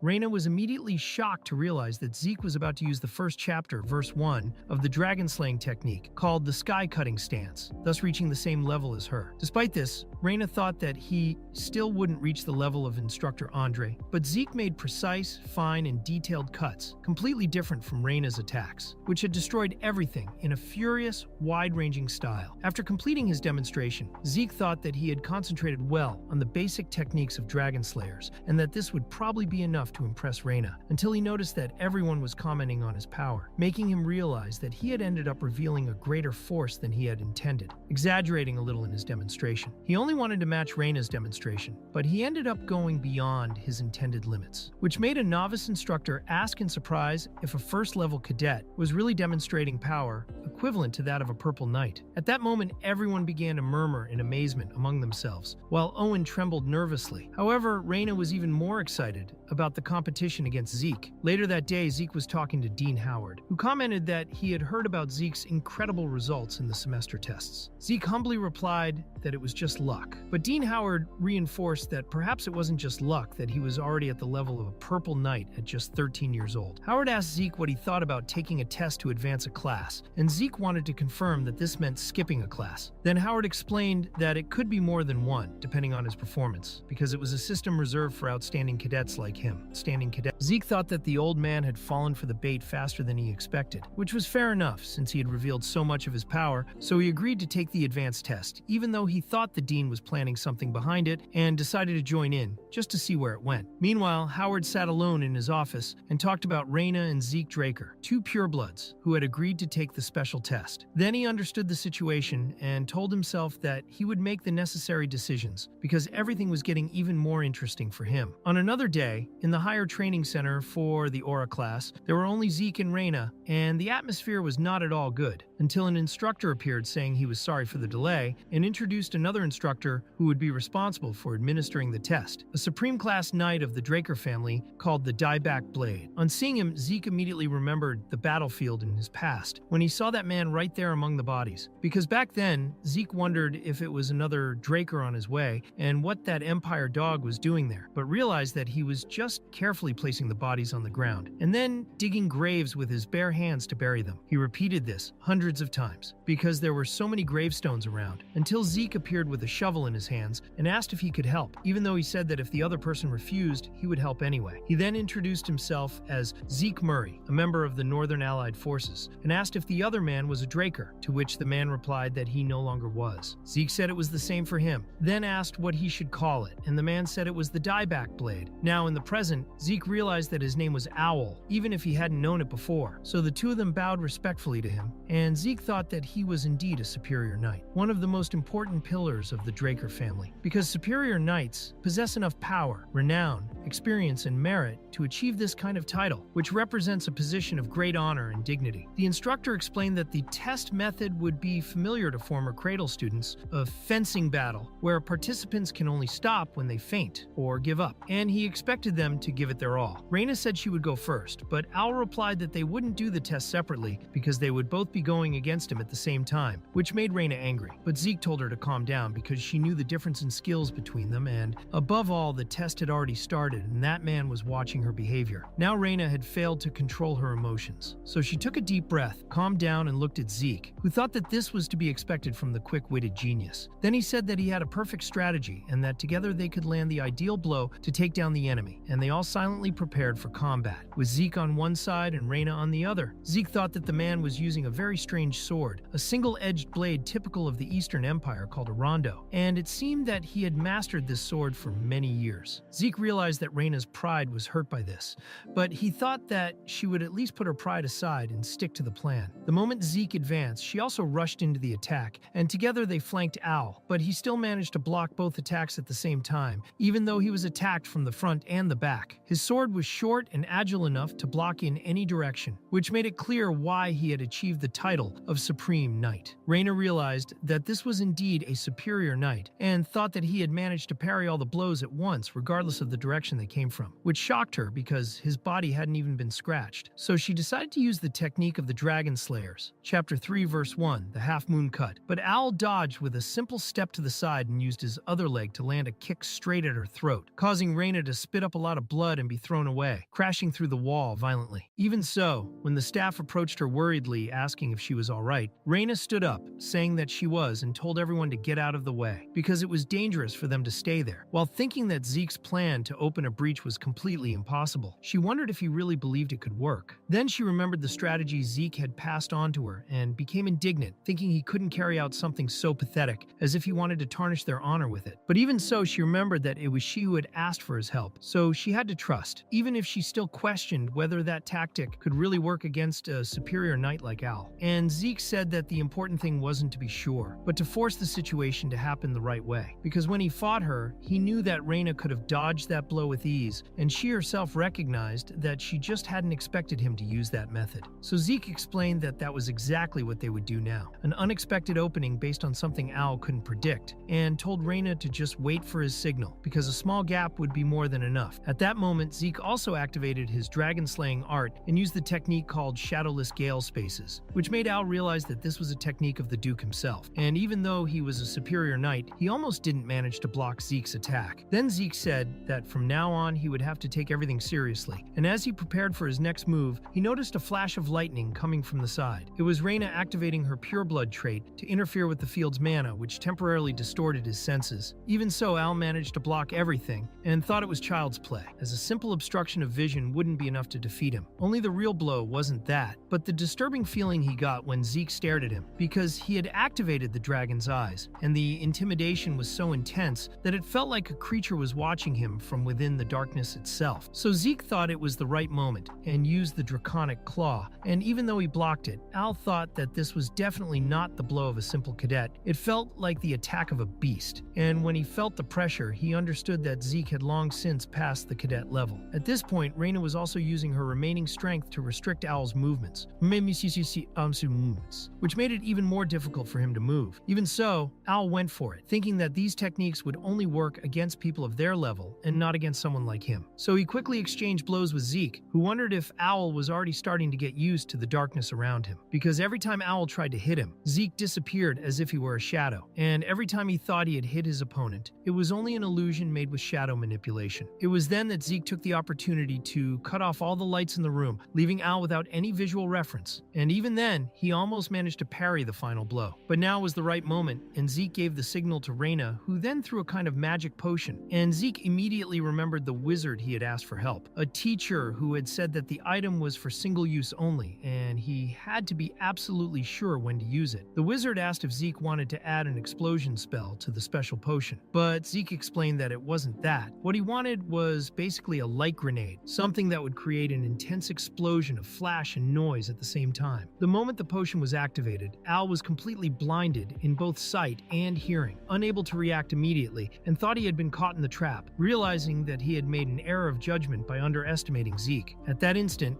the two attacked at the same time, Zeke on one side and Reyna on the other, forcing Al to use an emergency technique to defend himself, activating the Dragon Slaying Arts, Chapter 4, Verse 1, the Full Moon Cut. Even with his eyes closed, he managed to throw them both away with an immense wave of force, and as he still couldn't see properly, he relied solely on his instinct. Afterwards, Zeke and Reyna were carried away on stretchers by Academy staff, and one of the instructors commented that Owl had done an excellent job until a figure approached, saying that he had finished off his own disciple. It was the Knight of the Gale, the Duke, who asked how his disciple had performed in combat. Owl, on hearing this, began to reflect on Zeke, remembering that he was so fast that he simply disappeared in the face of his attacks, and that at one point Zeke had intentionally dropped his sword even though he could have used a counterattack, which showed that his movements were completely calculated. What he had done was force a misread to create the perfect gap, and the most surprising thing was that Zeke, even wounded, was still awake listening to it all from the stretcher, while Al declared that Zeke was beyond his ability to assess him. Sometime later, a meeting was held with the senior knights who had taken part in the tests, along with the Academy's Dean Howard, and everyone came to a decision without any objections, agreeing that Reyna should advance 3 classes and Zeke 5 classes. From then on, Zeke's life was more peaceful, as he continued to train under the Duke's supervision, and after completing his apprenticeship with him, he began training with Andre, while still maintaining a good relationship with Professor Fanon, until he was selected to take part in Delphoa's Royal Magical Laboratory, which led him to leave the cradle. Zeke thought that he was now out of the direct disputes between the great families, but what struck him most during this period was the fact that Owl had requested a direct duel against Zeke, as if he had awoken from a deep and sudden realization. He then asked for a formal leave of absence and secluded himself inside a training room where he spent 2 years in complete silence until graduation day arrived, and Decker congratulated Zeke, who had become the youngest person in history to be admitted to Valhalla. Decker commented that the patriarch of the family would be extremely proud of this, because now Zeke Draker was only 15 and had already surpassed all the previous cadets. And the most impressive thing was that the dean himself had written a letter of recommendation personally, something he had never done before. Zeke felt really happy about this, although he knew that being the youngest inductee into Valhalla would bring even more responsibilities, more eyes on him, and inevitably more chaos. So he told Decker that he still had 3 months until his entry week and asked for an atlas. Decker was startled to think that he intended to travel, but Zeke replied that he just wanted to rest and didn't want to be bothered by anyone during that time. Decker, understanding the hidden message, said that he understood perfectly because Zeke's real plan was to go behind Giant Mountain in search of the hero Kaiser's legacy, using the vacation as an excuse to explore important issues without revealing his true destination to anyone. Then Liam knocked on the door and entered, bowing to his leader, Zeke Draker, who was now about to start a new chapter. Zeke said he didn't need that kind of formality and that Decker could treat him informally. When Decker said he was going to leave, Zeke reminded him that he couldn't forget to do the procedure with the card, as he still needed to check Valhalla's documentation. Then Liam asked why he had been called to the Platinum Mansion, and Zeke explained that he had heard that Liam was now in the special class, and as his leader, Zeke couldn't stand idly by. He organized everything that Liam needed to do at the academy, including the semester tests, compulsory questions, training, and even essential items, and also said that from 4th year onwards he would need a personal sword, which he could order from Fafnir's breath, and Zeke assured him that he would pay for everything, as he trusted the person he had chosen to follow him so much. With that, Liam was deeply moved by his leader and bowed to Zeke, saying that he would do everything to meet his expectations. But Zeke then reminded him that he had told him not to do that kind of thing, because it wasn't necessary. So Zeke set off on his journey, and it was explained that the kingdom of Argos was in the far north of the central continent, being one of the 4 central kingdoms, along with Delphi, Thebia, and Alencia, and that dungeons large and small were scattered across the giant mountains that divided the continent from the land of monsters, which attracted adventurers interested in getting rich quick. The first king of Argos realized this early on and chose to make the kingdom's core business a system that united adventurers and dungeons with the support of the royal family. The giant mountains were then divided into hundreds of regions with transportation routes and operational bases, giving rise to the Adventurers Guild, which had now spread across the entire continent. At that moment, Zeke Draker was in one of these guilds, of course in disguise, using his old name Zeke Murray with a wig and magic lenses because he knew that operating as a Draker would attract too much attention. As he walked through the bustling city, he thought it was time to hunt for some treasure, and later boarded one of the hundreds of carriages that took adventurers to the dungeons. Zeke was relieved to get a last-minute spot until someone called him asking if he was an adventurer too, commenting that he looked nervous and asking if it was his first time in a dungeon. After that, the group offered to team up with him, saying that they were veterans and knew that if he made any mistakes in a dungeon, he would end up being eaten by a monster. Zeke thought that these kinds of people still existed, people who used novice adventurers as bait for monsters, or even sold the unwary to the slave market. So he didn't answer anything, and simply stood up and told everyone to be quiet. This prompted a blonde man to ask if they had offended him in any way, but Zeke only warned the coachman that there were monsters approaching from their direction, about 500 meters away, a platoon of orcs. The coachman was surprised because that route was supposed to be safe, while the group scoffed that the newcomer was too nervous and thought he knew more than the veterans, claiming that it was a safe zone without monsters. Then Zeke pointed and asked what that was behind them, and the group froze as a giant orc smashed the carriage to pieces, revealing a veritable platoon of orcs exactly as Zeke had predicted. They started killing everyone, taking down the adventurers with ease, while Blondie barely managed to call for help before his head was crushed by one of the orcs. Zeke immediately understood that the presence of orcs in a safe zone meant that the guild's base was not operating as it should, and when he arrived at the base, he saw that it was completely devastated, with all the soldiers massacred, even though they were Argos soldiers. This meant that the monsters couldn't have won that easily, until Zeke noticed something strange, because the cuts on the knights' chests were too clean,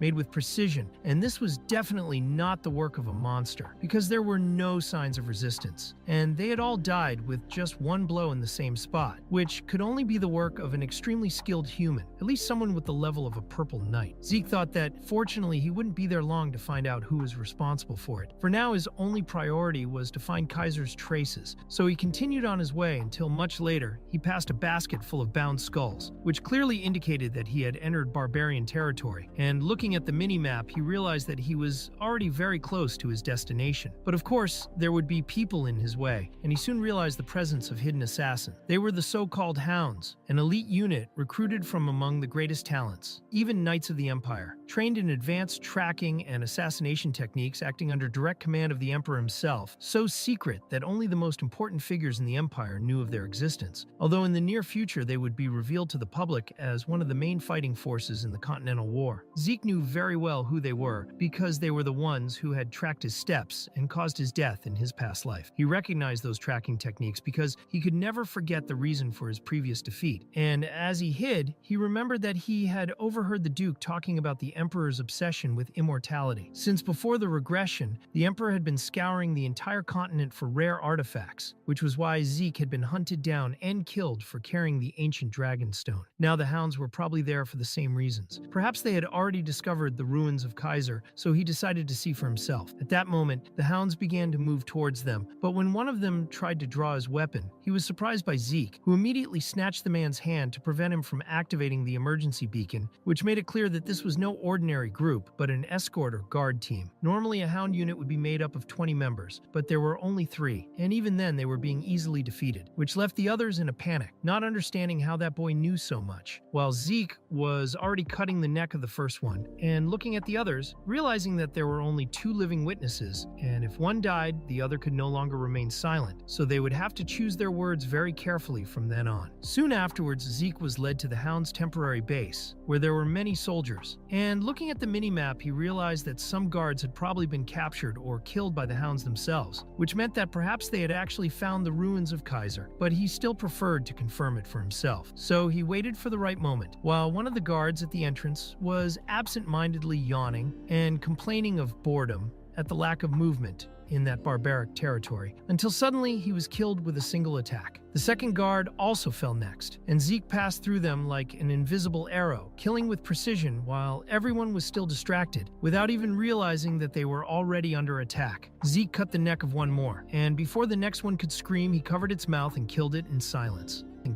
All this brought back memories of the old days, when he was still following orders from his former superior, who had had enough of the hounds and ordered him to eliminate them all. And then the base leader showed up, asking if he was a killer from the south, wondering if Zeke was one of the McCains, but said he wouldn't make it out alive anyway. The leader told Zeke that if he surrendered now, he could die painlessly, and Zeke thought that this man must be in charge of that base, probably someone on the level of a Blue Knight. But even so, he was still very weak compared to the hounds he had faced and killed in his past life. So Zeke found it ironic to hear those words coming from someone who had seen all his comrades slaughtered, someone who still dared to promise mercy to those who had torn the limbs off his guards with their bare hands. And Zeke wondered mentally if there were any losers in that place, because if there were, he was going to break them all in half as well. When the enemies advanced at the same time, Zeke naturally defended all the blows with ease, and disguised as a member of the McCains, he thought something was strange, wondering if the hounds had always been so weak, or if it was he who had become stronger after the regression. But it didn't matter what the answer was, because it didn't make any difference. Then he activated the mana reflection ability, causing a power outage throughout the base, which left everything completely dark, favoring his stealthy actions and making it even easier to kill him. The leader tried to understand what was going on and wondered if it was the work of a dragon slayer, since only they have such a powerful mana interference ability. But judging by the lack of aura and the clearly southern fencing, he concluded that Zeke must just be an assassin, never a member of the Draker lineage. So he ordered the others not to panic, saying that it was still possible to kill that invader. Only when the lights came back on, it was too late, as all his men were dead, and he was the only one left standing, completely terrified. Zeke remarked to himself that the Emperor was becoming lame, as it was hard to believe that he was really after the hero Kaiser. And when the base leader heard this, he asked what he was talking about. But Zeke only replied that he didn't need to worry, because he would soon find out for himself. After all, he was about to die, and then he appeared behind the man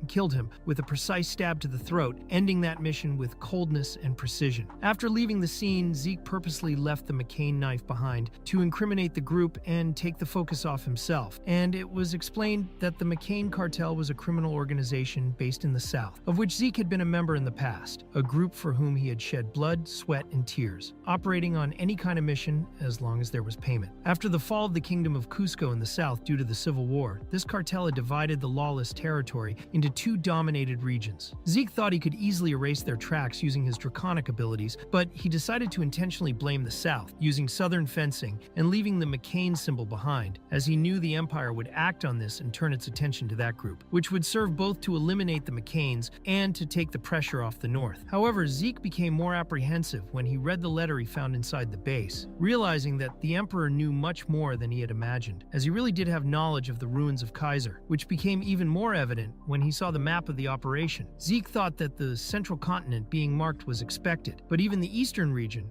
which was under ceasefire, and the dark, unexplored seas were also marked on the plan, and the Empire had mobilized hunting dogs to all these places, which indicated that in the past life, the Emperor had probably already found those ruins, only in this life he hasn't located them yet, and so Zeke knew he had to act with great haste. It was at that moment that he saw a red flare light up in the sky, a classic sign of disaster, and Zeke already started running, as he understood that he was officially being chased by the hounds, and remembered that a red flare with 5 parts meant a clear order of total elimination, meaning that all the hounds in the area would move until the target was captured or killed, and if they found him, it would practically be a death sentence.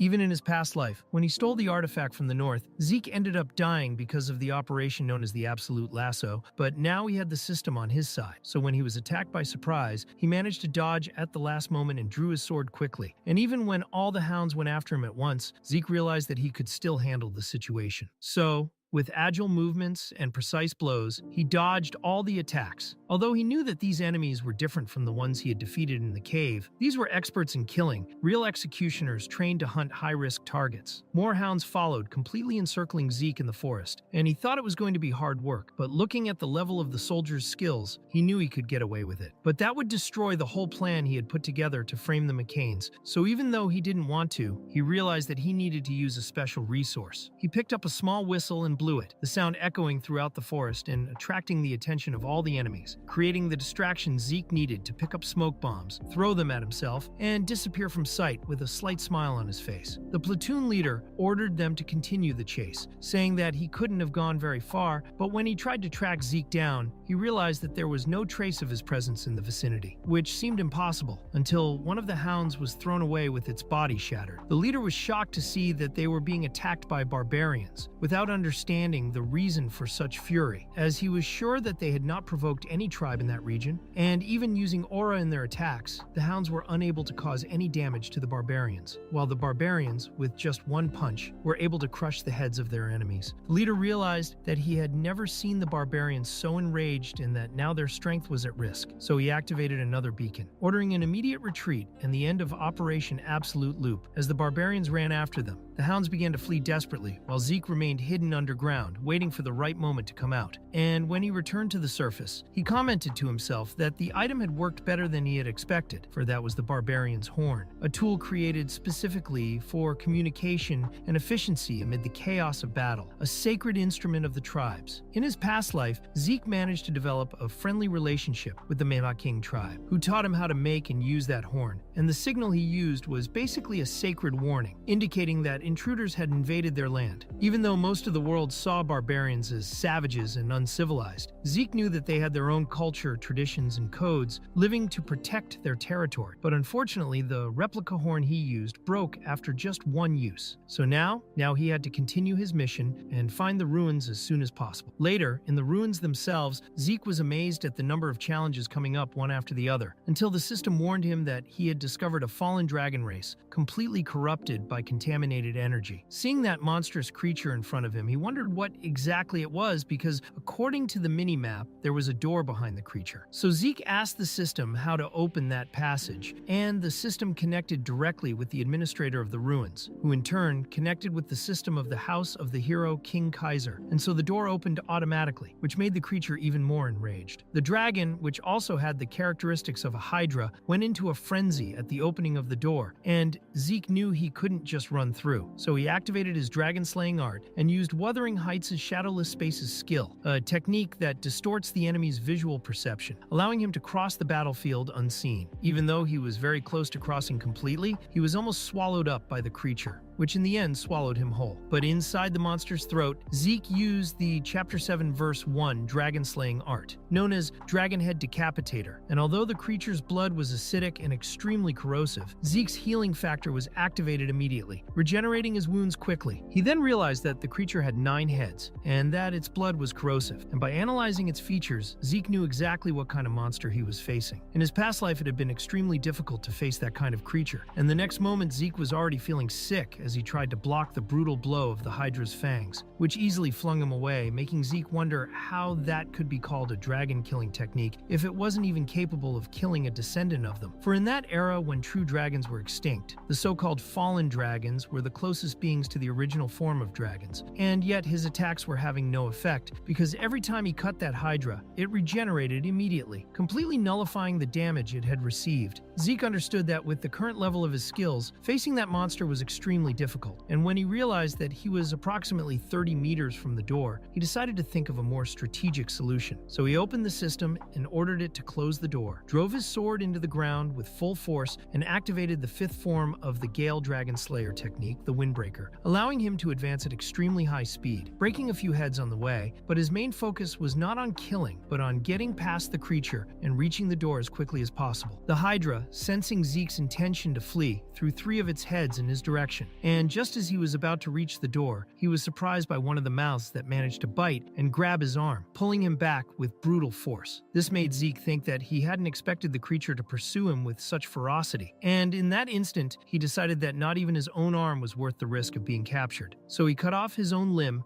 next to the Hydra's head, breaking them both in half without hesitation. And soon afterwards, his arm began to regenerate itself, bone by bone, muscle by muscle, thanks to his healing factor. But in the air, while he was still recovering, he was hit by a direct blast of poison. The system reported that he had been poisoned by the Hydra, so Zeke activated his soul manifestation combined with the laceration technique, vertically slicing through the Hydra's body in one clean, destructive movement, decapitating more than one head at the same time. Although the creature was still standing, as was he, who was still resisting despite being seriously injured. Realizing that there was only one last active head left, Zeke saw the creature preparing yet another attack, but instead of retreating, he activated his dragon's dignity ability, which forced the creature to retreat in the face of the intimidating aura released. And for the first time, the Hydra was so frightened that it fled from him immediately. The door opened in front of him, and Zeke thought that he hadn't expected dragon dignity to work on such a monster, and even regretted not having used it before. But he soon felt the weight of the battle and wondered why he was so tired if his infinite stamina ability was active, until the system explained that the reason was the poison, and also confirmed that the creature had been corrupted by the contaminated energy, which generated a deep fear that allowed the Draconic Control Authority to be activated, giving him the possibility of subduing that being. Zeke wondered if the creature had felt so afraid because of the dragon's dignity, and even though he wasn't sure why, he decided that he would try to subdue it. But when he tried to activate the domination command, the system informed him that he didn't have enough administrator permission to use this authority, which resulted in a failure, and Zeke thought that the system itself had gotten his hopes up too high. But he understood that it would be strange if there were no limitations on an ability as powerful as this. Suddenly, Zeke felt a strong impact on his body. The poison had exceeded the danger level,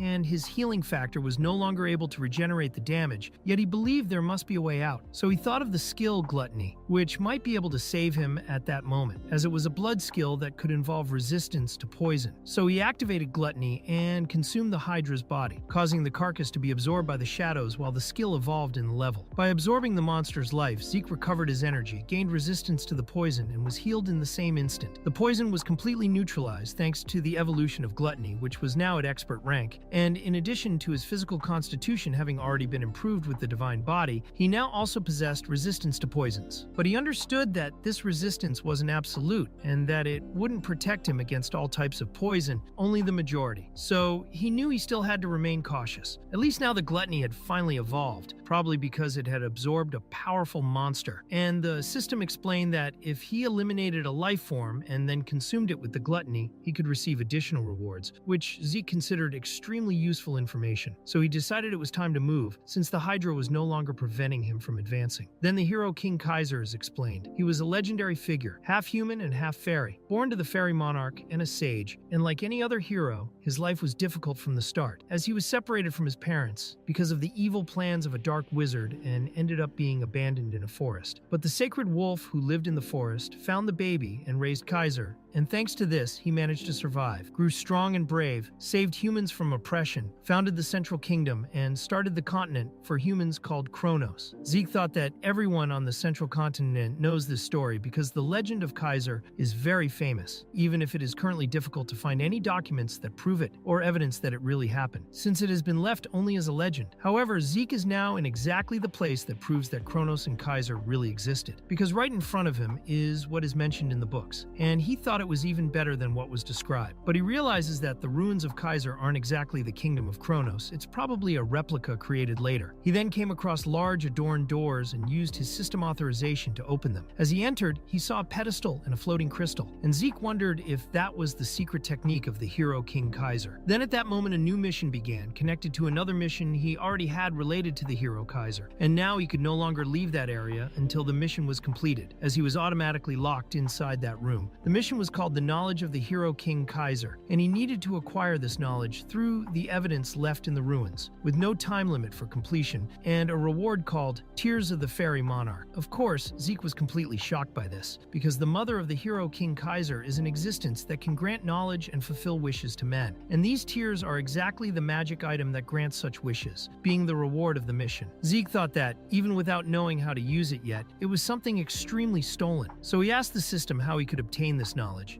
and the system explained that he needed to extract the files and information that were inside the magical video recording apparatus, which had more than 546 recorded videos. And among all these, 12 were videos that had been magically preserved in perfect condition. The system started playing these 12 videos so that Zeke could acquire the necessary knowledge, and as the language used in the recordings was ancient Kronosian, the system automatically translated it for Zeke. Soon he saw the hero King Kaiser himself saying that swords are all the same, and that old man who can barely wield a sword doesn't understand anything, and he also told them to film it properly, as the recording was shaking. He drew the attention of Sheltern, who according to legend was King Kaiser's most loyal knight, and Zeke thought that none of these people really existed, but now he was seeing with his own eyes that they did. Then Sheltern asked what they needed to do to wield a sword perfectly, and Kaiser replied that there was nothing to it, that it was just a matter of swinging the sword very vigorously. The important thing was to know how many times they needed to do it, and so he would give them that goal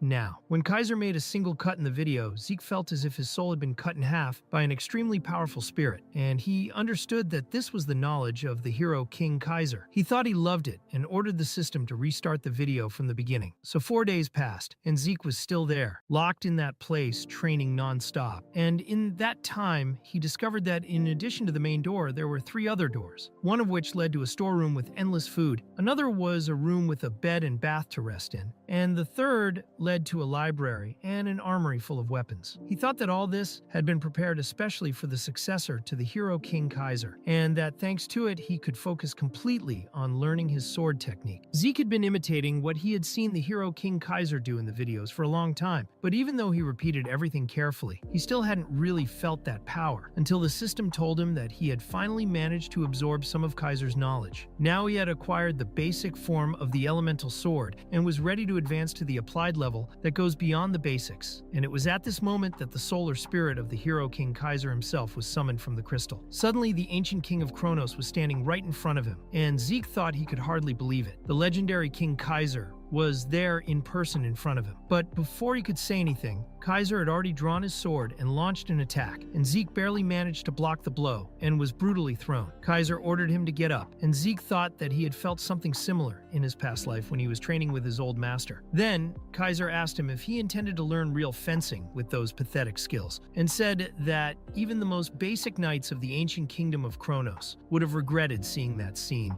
Zeke wondered if this was some kind of test or challenge to prove his worth, because the next second Kaiser was right in front of him again. But this time, Zeke managed to block the blow in time. Even so, he wondered if he could really fight the Hero King, because Kaiser was like an unreachable monster, and Zeke thought that there was no point in wondering so much. All he had to do was give it his all. So he drew his Bahamut sword and asked the king to go all out, at which point Kaiser asked if he was Sheltern's disciple, and also asked curiously about that strange thing around the sword, trying to remember its name and calling it Aurora or Aura. But before he could answer, Zeke had already launched an attack, and Kaiser, with a simple swing of his sword completely blocked the blow. Zeke thought that no matter what he did, Kaiser was strong anyway. But then Kaiser approached him and said that none of that mattered. What really mattered was that it was getting fun. Then the two started exchanging blows at an absurd speed for a long time, and Zeke thought that, as expected, he looked like a little ant dancing in the palm of the Hero King's hand. Maybe Kaiser was just trying to show why he was called that, but Zeke still had faith in his own perseverance and determination. He then activated all his draconic abilities and went in with his claw. Yet Kaiser remained completely intact, and then commented that even though Zeke wasn't a dragonoid, he seemed to have donic powers, and said that this was really interesting. When Zeke appeared behind him, trying to surprise him with a technique, Kaiser asked if he also possessed elemental energy, and then Zeke used the soul manifestation laceration. And this blow collided with the Hero King's attack, and later Zeke woke up, as he had been unconscious for some time, and the first thing he heard was Kaiser saying that the weakling had finally woken up, but also recognizing that Zeke had talent, Sheltern's talent, as well as possessing draconic powers and elemental strength. Then Kaiser revealed that part of Zeke's soul was trapped in the spirit realm, and Zeke was confused because he didn't know what this spirit realm was. Kaiser explained that even though he was human, Zeke had already passed through death. Then everything began to make more sense to Zeke in relation to the elemental ability he possessed. And yet he was already tired of listening to the Hero King Kaiser talking about Sheltern's talent, spiritual strength, and a lot of concepts that didn't make any sense to him, and he wondered if it couldn't be explained in a way that he could actually understand. Kaiser paused for a moment to reflect and said that it was better to forget about this subject now because that wasn't the focus, and then explained that, in short, Zeke's body can't directly learn the knowledge he is imparting because his body is too young, and that the knowledge he wants to teach is the elemental sword, a technique that uses elemental force. Elemental force is the energy of nature that makes up all things, such as water, fire, earth, and air, and the elemental sword is the use of these four basic elements channeled into a blade. At that moment, Kaiser used his wind sword called Storm and created a large tornado in that training ground to demonstrate,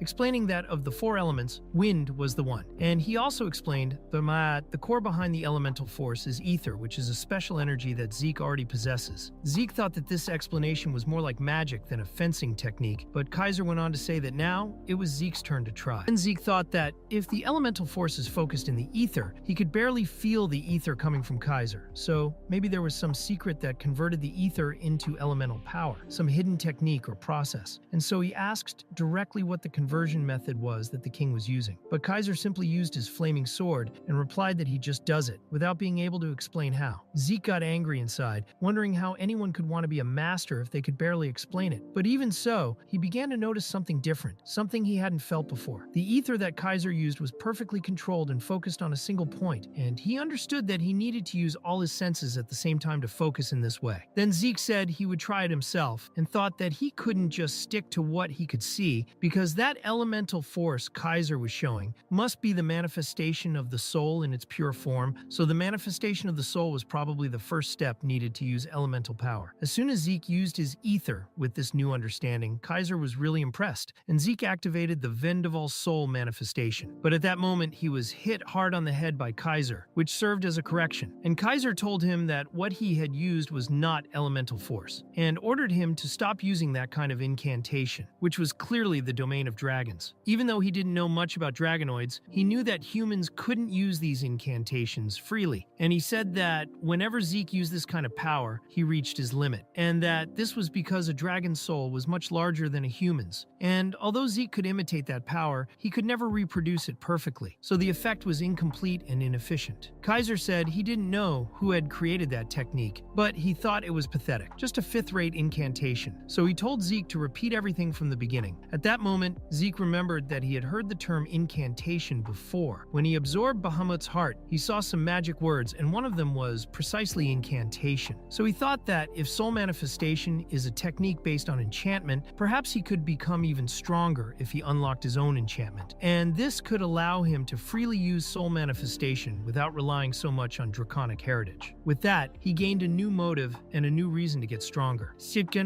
But Kaiser interrupted his thoughts by asking why he was sitting down and told him to get up. As they trained together throughout this time, it was explained that applied training naturally takes much longer than basic training. But with the effects of Zeke's divine body, Kaiser's practical demonstrations, and the countless duels they had in that spiritual field, he finally understood the concept concept and principles behind elemental force. Zeke thought that, just as magic uses mana as fuel, the elemental sword uses the principle of using the ether as a source to generate spiritual power and channel the force of the elements. And since Zeke understood the principles of elemental force and the method of using them correctly, the act of wielding the elemental sword itself was no longer so difficult. So he used the wind sword and created a huge storm that spread across the field, and Kaiser, observing this, said that he could finally look at Zeke as a real person, recognizing his progress, but he also warned that getting to the next level would be much more difficult, so he recommended that he rest for the time being. But Zeke still wanted to ask a question before resting, so Kaiser lay down calmly in the wind created by the technique and said he could ask, and Zeke thought he understood better now, that even the way Kaiser floated in this wind had a meaning. He then asked why Kaiser referred to him as Sheltern's disciple when he used his aura, and what that meant exactly. And Kaiser replied by saying that that's how humans call it an aura, and explained that Sheltern had claimed that humans couldn't use the elemental sword. So he created his own soul-based technique, which deeply surprised Kaiser, who could hardly believe that his disciple had completely ignored the original technique that he himself had taught, and called Sheltern Draker with a certain pride. At that moment, Zeke wondered if Sheltern really was a Draker, and if the hero King Kaiser's right-hand man and most faithful knight was actually a direct ancestor of his lineage, the true founder of aura use, and the true progenitor of the Draker family, and not a Terrakan or an ancient dragon, as had always been told. Then Zeke was amazed, wondering how no one had known about this until now, and at the same time he wanted to understand more about the spiritual realm in which the spirits live, because now that he had understood how the elemental sword worked, he could also feel the presence of the spirits, but he still didn't understand their concept very well. Just then, Kaiser created a wall of wind between him and Zeke wondered if elemental power could also be used in this way, as a spiritual barrier, and then Kaiser explained that it wasn't exactly the right way to describe it, but that the concept was simple to understand. He could imagine that this current realm was life, and that once you left your body and entered the spiritual realm, there was no going back, because it was as if you were blocked by an invisible wall, impossible to cross. Zeke questioned that Kaiser had said his soul was in the spirit world, and yet he was standing there facing him, which didn't make sense. So Kaiser opened a passage in the wind wall and said sincerely that it was the first time he had seen a case like Zeke's, as if every part of his body and soul were in a different realm at the same time. In Kaiser's case, it was a dragon that helped him reach that state, and Zeke was astonished, asking how a dragon could help a human, why a dragon would do that. But Kaiser asked what he was talking about, because for him, dragons had always been kind to humans. Then Zeke became even more confused, wondering how dragons valued humans. He had always heard that dragons were evil monsters that destroyed everything. So he began to wonder if in ancient times, humans and dragons had a respectful relationship. And now he no longer understood anything. But Kaiser said that Zeke himself was living proof of this ancient alliance, since the draconic heart he possesses and the tusk he used to forge his sword were given to him directly by Bahamut, the king of dragons himself. Kaiser commented that Bahamut's character was a little questionable, but that he also had a cute side, and Zeke wondered if the two were friends, so he decided to keep the fact that he had taken part in the subjugation a secret for the time being, and only replied that Lord Bahamut had given that gift to his clan. Perhaps he had misunderstood, but Kaiser said that Bahamut was still as careful with his own as ever, and also commented that poor Zeke must have been through a lot with that old man. Then, Kaiser explained that Bahamut had fought Kronos many times because of his hot temper, and when Zeke heard that name, he thought of the kingdom and remembered that he had heard a lot about Kronos from Bahamut himself, so he reflected that the name of the kingdom had been taken. Kaiser confirmed it, saying that he was Kronos' hired hand, and that while people racked their brains trying to choose a name for the kingdom, the dragon was quietly drinking tea and ended up naming the place after himself. Zeke was confused when he imagined a dragon drinking tea and wondered if this was some kind of polymorphy, and then Kaiser said that the name fit well, as he wanted something that would be remembered for eternity. It was explained that thousands of years ago, during the era when dragons and humans lived in harmony, there was the kingdom of Kronos. But when an extremely powerful dragon granted his power to a human without a contract, the balance of the world was broken and the kingdom was destroyed. As a result, the dragons began to be suppressed by their own strength and began to use polymorphia to become human and help humanity through contracts, just as happened with Kaiser, which is why the dragons began to call their humans contractors. Then Zeke thought that perhaps his ancestors were so powerful because they received direct help from dragons, and he wondered when exactly this rift between humans and dragons was created, and thought that he would like to hear the whole story later, because now wasn't the time, and reflected that Kaiser had waited 2,000 years for a successor, so he might as well wait a little longer. But Kaiser said that his disciple was very arrogant, and he wanted to see how long he could keep up this attitude, because the final lesson would be a duel against him. And even though that in itself would be difficult, Kaiser announced a new rule, saying that eating and sleeping were forbidden from that moment on, and that they would fight until he himself said it was over, and the only weapon allowed would be the elemental sword. When Zeke asked what would happen if he broke the rules, Kaiser advanced with the elemental dance of fire, and the blow was so powerful that even with difficulty Zeke managed to block it, but he was still badly burned. And then Kaiser said that if he didn't value his life so much, he could try to disobey.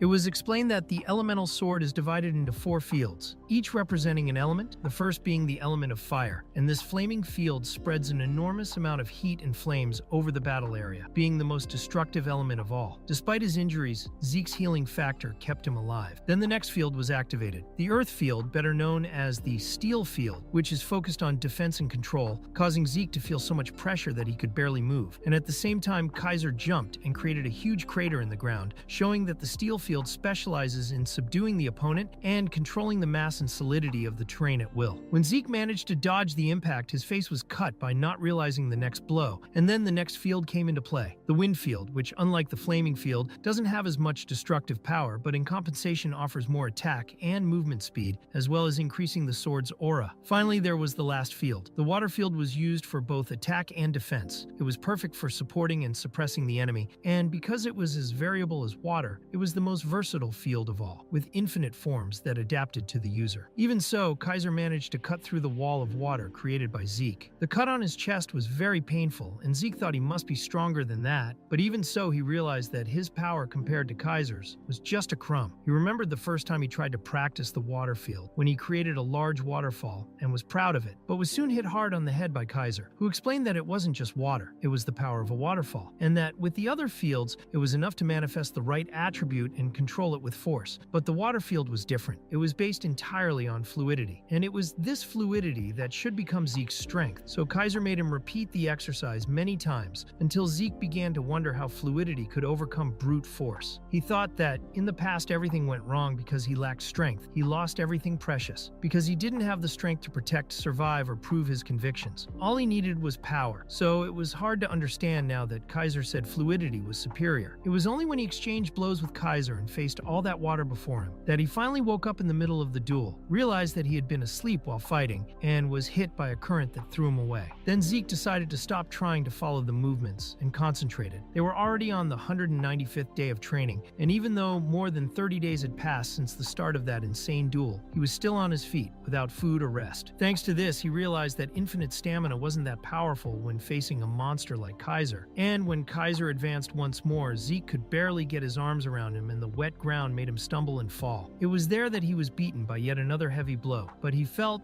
that at least he had managed to defend himself, and it was at that moment that he understood what fluidity was. He understood the strength that came from gripping the sword and the persistence to keep standing even without strength. Letting go of everything, he finally began to understand Kaiser's words. Monster, realizing that the methods and techniques he used were like chains that bound him to the fate of always being weak. So he decided that he would cut those chains and let everything flow like water, creating his own path. Zeke thought that he had felt something similar in his past life, when he could no longer distinguish the line between himself and his sword. Back then, he felt everything around him as if it were an extension of himself, sometimes violently, sometimes with a refined softness. And now that feeling came back strongly as he faced Kaiser's attacks. Kaiser was pleased with Zeke's performance and launched another powerful current at him. Only this time, Zeke managed to dodge lightly and accumulated water in Bahamut, his sword, and in that instant, they both moved at the same time, each activating their elemental sword with the edge of the water. The impact was so intense that it exploded violently and shattered everything in the surrounding space. And in the midst of that unstable energy, Kaiser realized something and recognized that this was magnificent, and finally declared that Zeke Draker was officially his successor.